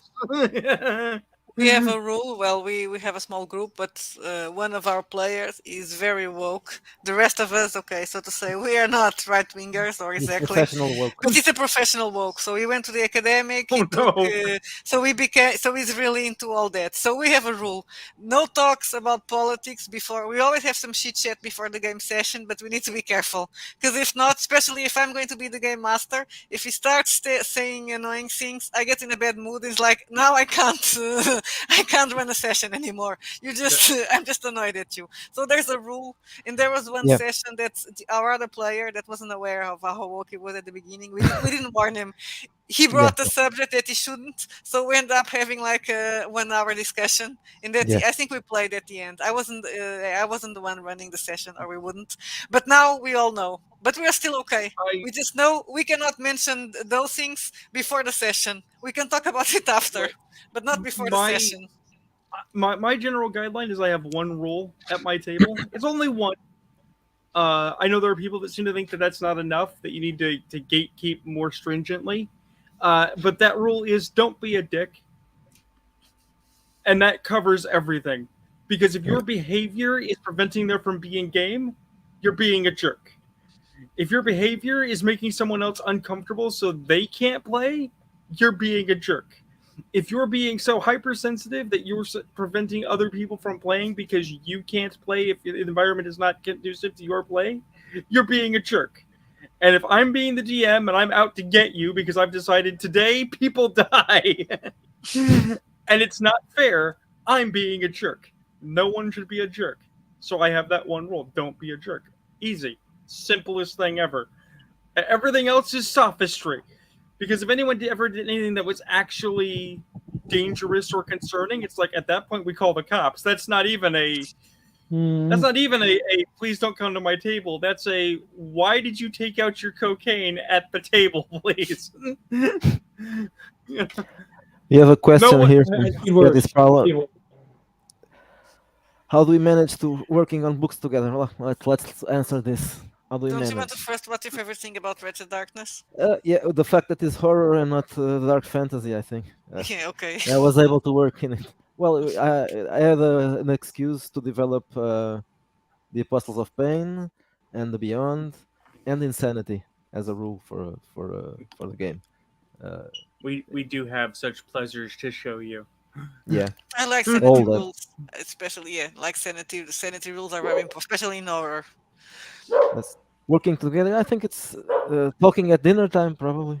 Yeah, I We think talk it's about the not ideas usually. that we have, and normally when we're writing a book, when I'm writing my scenarios, I just write them, and then Miguel edits and corrects because I'm dyslexic, so I have a lot. No, when he's writing, what normally after. If he's just the one writing, I sometimes read it, depends of the and add some extra ideas.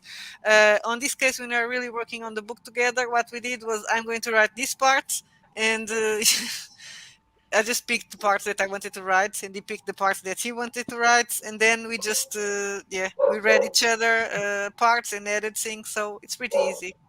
Yeah, but we share the same um, likes and dislikes and Yeah, the same. the same influences.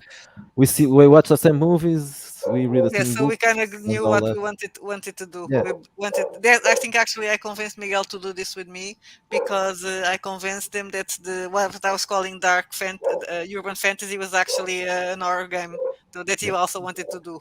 So Clive Yes, Barker's Clive work. Barker, the unofficial RPG. That is the one difference between what I'm working on and the rest of the Wretched verse that I think is going to be really interesting. As an aside, is in addition to spending time hanging out with the OSR, I also hang out with indie comics creators, and one of them whose work I backed, and he has helped me get in contact with people, and he's a great guy. His name is John Dillard. If you guys have never heard of Dillard Draws, check him out. Uh, yeah, that's right. I did a plug on your show. Woo.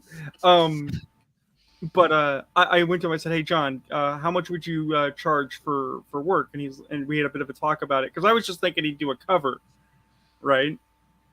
But no, he's actually interested in doing like smaller sort of insert images as well, Mhm. right? At a price break to make it cheaper for me. So my book instead of the AI art that you guys utilize, which is really good, by the way. Don't think I'm No, no, we getting are. into that problem.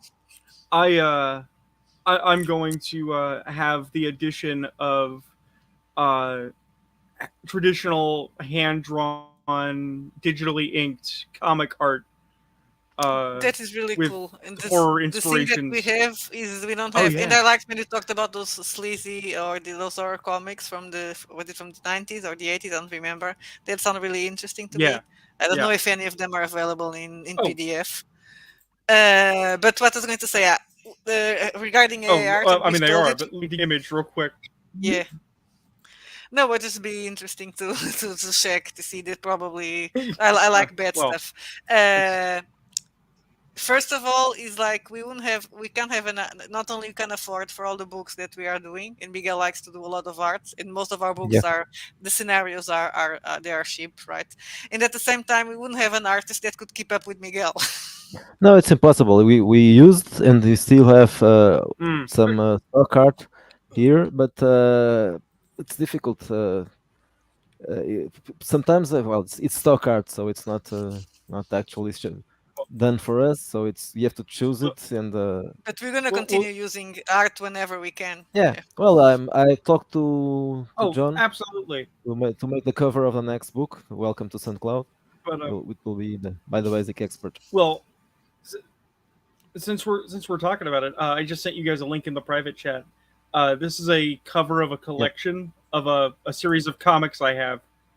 That is sort of the style that I'm going to be nudging Hmm. my friend John to draw in. You guys might This enjoy is that. who Yeah. is the author of this? You know, Oh, this Gore Gore Street. Shriek is I don't remember the company. I'll have a look. See, I'll see if I can find You out need to for you. ping me. Also, send the link to your to John's, so because I will forget the name. So Oh, I would, absolutely. yeah, I so I can will. check it. I missed it. Is this all your own I can. work? Do that. No, I wish. Oh, okay. Uh, Gore Shriek was published by Fanatico Enterprises in '86. Gore Shriek. Yeah. Yeah, it's Gore slash Shriek. Um, but I will go dig up John Dillard for you. He did a comic called The Buckler.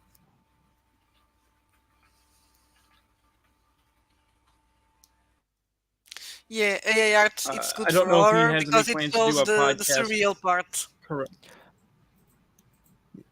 Yeah, that's Right. true. Even at the beginning when it wasn't My really favorite, good. my favorite image, my favorite image in Wretched Darkness is again he keeps cropping up. The Anton LaVey in your magical Yeah, magic user section. yeah, I mean, it's not Anton, but it's Anton.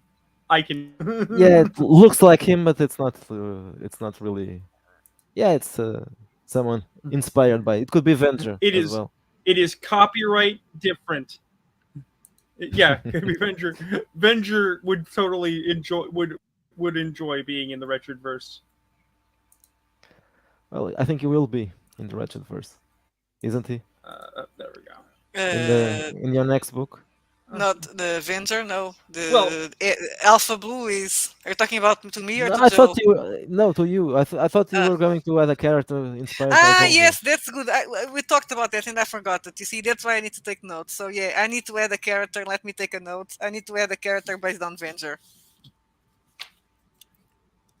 because I thought it would be a I nice mean, Easter I'm egg. surprised that. I mean, I'm surprised that Venger hasn't approached you guys and been like, "Can we make a wretched Chult book?" You know, for combining the two things. As you said, Yeah, you're I guess going to he's run also a busy wretched doing bastard his game own. in He's Chult. busy doing his own games and Yeah, his Yeah. life. So yeah, with his real job. but But we'll do that's now gonna happen because I'm something. gonna do so. The first adventure that I'm writing is actually Alpha Blue, but it mentions salts, and Right. then probably there's gonna be a continuation that is probably. But I said yes, there'll be a second part that is actually on salt. And I'm Well, gonna put bastards on space, so there's gonna be there some if he allows us to keep writing stuff with salt after the jam, of course. sort of in the scheme of your campaign, my parents used to play Paranoia.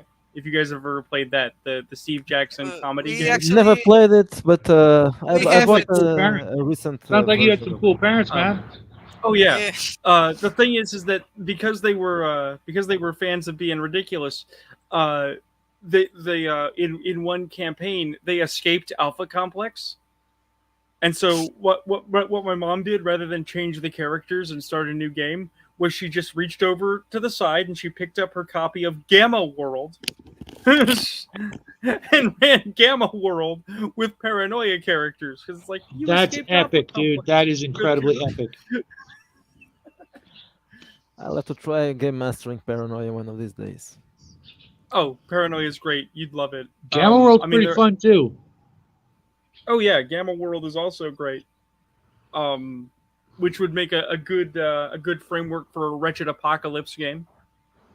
Uh, Yep. with pure strain and mutants Yeah, I think and it would androids. it would work. And as talking well. plants. Talking Yes, plants. talking Nice. plants. That's nice. Talking plants. I mean, I'm one of the reasons I'm pseudo outcast. I think is I'm still a fan of Morkborg, even though at least one of their members has come out as kind of woke, and that's kind of Kind of. unfortunate. I think it's very I woke. Well, yeah, they but all are. I think. that doesn't mean I don't enjoy their products. And I didn't like it even before I knew they were woke. I don't like that style. It's too visual, and it I'm seems like yeah, it's not to be played. It's just I'm I'm a metalhead. The aesthetic interests me, but I can also see the other end where it's like I would enjoy it if it was a little more dense on its math. Mhm. So it both ways. Um, I only mentioned because several things implicit in the first core book, not so much in Cyborg, seem to imply that there are aliens. So I'm like, oh yeah, Mark Borg in space would be great. yeah. But now I don't need that because I've got Wretched Space. I can just go to Wretched Space and have Yay, aliens. we stole a sale for Morkborg. No, I'm kidding, because the game doesn't exist yet. But talking about aliens, there's a thing that's in the bucket list. Is not wasn't conspiracy was not. Also, I thought about X Files and Millennium, because we've been rewatching Oh my it. god! Oh my god! Someone else What? knows about Millennium. It's Millennium. not just me. Yeah, And I like it very we're much. gonna go back to Millennium, because now we are Uh, ending the second season of X Files, and I think it's from second. Actually, I prefer it gets Millennium to stupid. X-Files. Yeah, but Millennium is it's heavier to watch, and you can't watch Yeah. it every night, because it is a bit heavier. So Millennium is better than X Files, and really didn't deserve the X Files comparison. That's why it no, failed it's as a too show. different. Exactly. Yeah. Yeah. Well, it had that problem being by the same creator. Yeah. They tried to Yeah. use it to sell the show, and it was not a good idea. And I agree. Once I originally I didn't like X Files at all, but I later gained an appreciation for it. But once it becomes all about Scully's baby and Yeah. the conspiracy, it's like no, it's done. It's gone. That's it's what awful. we're talking. I hate the I like alien episodes. 3 seasons, but Yeah. the episodes about aliens were It's kind like, of I don't boring. care about Mulder's sister. What- Give me that weird monster. Right. On the other hand, I think a forgotten classic, both films and TV, Kolchak the Night Stalker. I Absolutely, love Kolchak but, the Night Stalker. We I've have that on become the a big- watch list also. I've become a big fan of the Lone Gunman, even though it was only 12 episodes. It's been very inspirational for the paranormal show that I do on Saturdays. It's a lot of good fun, and it's weird how um, predictive it was about certain things. Well, the one episode that I saw more than once because they had several, but bad TV scheduling, was the one about the water car, and I I haven't seen that really one yet. appreciate. I don't I think really I appreciate ever that they watched point the, out- the spin-off. I watched a couple of episodes, but well, it seemed like well, the right atmosphere, but I didn't. Maybe I it's don't the know. thing to Well, rewatch once X-Files becomes too... Yeah, maybe. Yeah, Well, probably. Well, the important try point it. of that one episode was the idea that a water car doesn't mean an end to cars, because even if it means an end to pollution, and it doesn't mean an end to fossil fuels, because there are so many plastic parts in the terms of rubber in a car that once you don't have to worry about the fuel expense, you're still going to be making millions, hundreds, thousands of cars. More cars on the road, more gridlock, more traffic, more highways, because now gasoline is not a concern. Which is a wonderfully forward-thinking thing, especially because if you guys haven't heard, it's not anywhere near commercial, but we're finally getting fusion power that produces more energy than goes in. Scientists are working on it right now, and they're actually seeing forward progress on it. So, maybe in 10, 15 years, like Yeah, I'm gonna have to wait and see for that. I've heard different things about both sides of that technology, that we may be way further off than they would like us to think versus we're almost there. I'm gonna just hurry up and wait and see. I certainly don't think that we're going to have commercially available private home power sources anytime soon. I certainly don't think we're going to have large-scale industrial production sites soon. But I do think we might be on the process of reaching the point where small engines in development or very large facilities that produce some energy will be in the hands of, like, the military, the government. Right. The people who always get the best candy first. Right. I'm still waiting for my flying car, so I'm waiting for my flying That's skateboard. true. It's the only good joke from the Harley Quinn animated series. Where's my car, Bruce? Okay, I think time for us to wrap up, because it's been going for 2 hours. Yeah. Well, And it was almost Thank you dinner for time here. very It's enjoyable. almost, yeah, it's almost yeah. dinner time here. Thank you guys Oh, for joining. Sylvia, did you subscribe to me just recently? Yes, I did. I just I did it saw that. during I the. saw I that. haven't Thank you done very that in much. the, yeah, when we were with the DM Bloodwork, because I was in Miguel's computer and I forgot. I Yeah, appreciate Thank you that. for I appreciate that. I We're had found out your channel a while ago. I don't know. I don't think we ever met on social media, but I found our channel somewhere else. I don't know. well. Probably From some. I'll definitely come recommendation. back and I'm good friends with the guys over at Biggest Geekus, so I'm gonna look into some of your products and see which one You tickles have my a free, fancy. yeah, you have a free, Oh yeah, that's we a have a free quick start version. I do it now. We know that we have to let people know that our fantasy game has a bit of naughty language, so, and oh sexual no. references, because they are sleazy bastards. Oh no. uh, That's somebody did a perfectly review fine with for the me. book and said, yeah, but oh, this is not good for kids. And since you have a 14-year-old, he's yeah. like, yeah, we're now letting Uh, people know. well, Well, he it's can for the swear on child. the trailer just like the rest of us. Yeah. It's something I insist on. And normally, I let you guys know, I normally only make purchases when I can get an autographed copy from the authors. You know, I figure I'm due that now that I'm a big time celebrity and all. So maybe I'll purchase one of the books and mail it to you guys so you can autograph it for me. Yeah, that will be And too expensive. I think it was better as for to autograph it and send it back to you, so you don't have to spend Yeah, for the postage I can twice. send you one of these that we have here But yeah, already. one of the things that I think that, I don't know if some people criticize us for that. Well, I don't know, but we've put a free quick start for all of the games, so people can no, read it that's a first, great and if idea. they That's a enjoy great it, idea. then they buy it. So we are not here to I'll grift post the anybody. I'll post here And of course the I link here. will review whatever I pick up. I think that's only fair. I'll give it a good read and give you guys a fair review. I won't let my personal interactions with you cloud the review, so that if there's something about it I don't like, I'll be honest. But you Yeah, know that's the way preferable. I I am. don't. Yeah, I don't like people just saying that it's good because And we've been changing some things Well, based on people's yeah, feedback and reviews. That's what I figure. You it's guys pretty seem like useful. stand up uh, folks, and if I did the same thing, which I will be doing, but like I've been talking, I'm only going to write system agnostic settings because there's just not enough of that. Um, I'd rather write something that anybody can use than something that's tailor made for one particular, game engine. I grew up in the old school where that was, a bigger thing. There were lots of things you could buy that would work with any system with just a little bit of work. And, as dungeon masters or game masters or whatever, we should be required to do a little bit of work and tailor make anything from somebody else to fit our own, group. So why not just run with that and, make something that anybody could use for any system?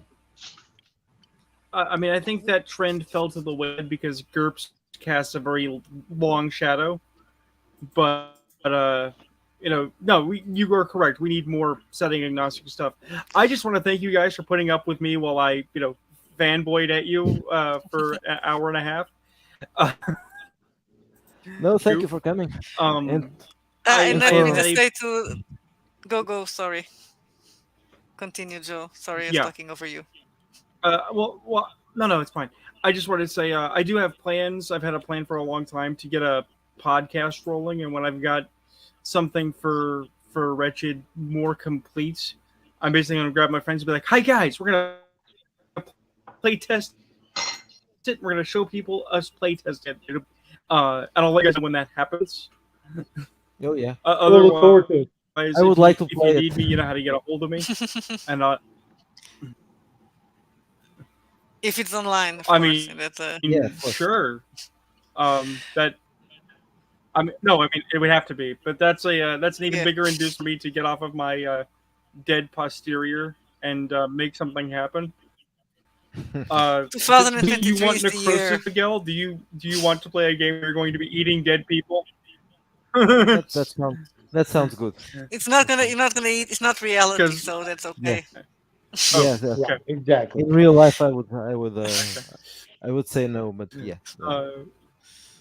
Because well, because that's the other thing I'm working on. As I mentioned to you, is a document about characters who get a disease that turns them into flesh eating ghouls. In order to persist, but you can't just be cannibalism. That's not cool enough anymore. Yeah. No, you have to eat human beings that have been prepared. Okay. Hey, we have the Cannibal So again, Cafe in thank you Los so much. Angeles, so Oh, sweet. Cannibal Cafe. Really Um, cannibal, just in name, I hope. Or not. Well, it's Los Angeles, so who knows? no, it's a real thing. Look it up. Oh God. Oh God. I mean, I'd See, heard of that's why it's the not I'd heard fun of the anymore. Roadkill Cafe. It's ruined. I just want to, I wanted to forget, but- Shadow, when to say that probably you're gonna like Wretched Epoch. Wretched Epoch is one of the titles that Yeah, people have liked yeah, that more. one hasn't It's a naughty. Cthulhic vibe. It's not Yeah. naughty. It's a Cthulhic vibe, and it takes place in France during La Belle Époque in There's Paris. also Wretched Country that's slightly naughty only. well, And that's It's because the, it's country. It okay, has buddy. hookers. Yeah, it's a westerner. So I mean, that's the, as I walk out. That's the part that I like about it. Even though I haven't had the funds to pick it up just yet, is you guys found a time period and a location that is not often done. Like people do France, but they don't do that specific epoch, right? Yep. And I think we not only need more unusual places. Like if we It's do, a very if somebody interesting. does, It's very interesting It- time. There's a lot of interesting Yeah. things happening in Paris, Yeah. in France at Quite that a lot time. of Exactly. things. Yeah. exactly. The one that I'm always mad about because it's either done badly or it doesn't get done at all is if somebody does a book on Africa, it's always Egypt. And I'm like, no, I want to go to Inner Africa. I want to see gorillas. I want to fight lions. Why can't we do Inner Africa? Because nobody wants to do it in the style of like Solomon Kane or Tarzan. Yeah. No, that would be pretty offensive right now. Yes. Oh yeah. Cancelled immediately. I mean, yes. But anyway, so again, thank you, and I will get out of your hair. Yeah. Thank you guys Same- for same here. joining. Have a Thank you nice everyone folks. for listening. Been a pleasure. I look forward to your next video and your next products. Like I said, have a great weekend, and let's try to make this year the best one yet. Yeah. Without, Okay, thanks. Thank with you. that, I am out of here. Happy trails, everybody. Bye. Bye bye. Nice weekend for you and everybody else. Let's finish this.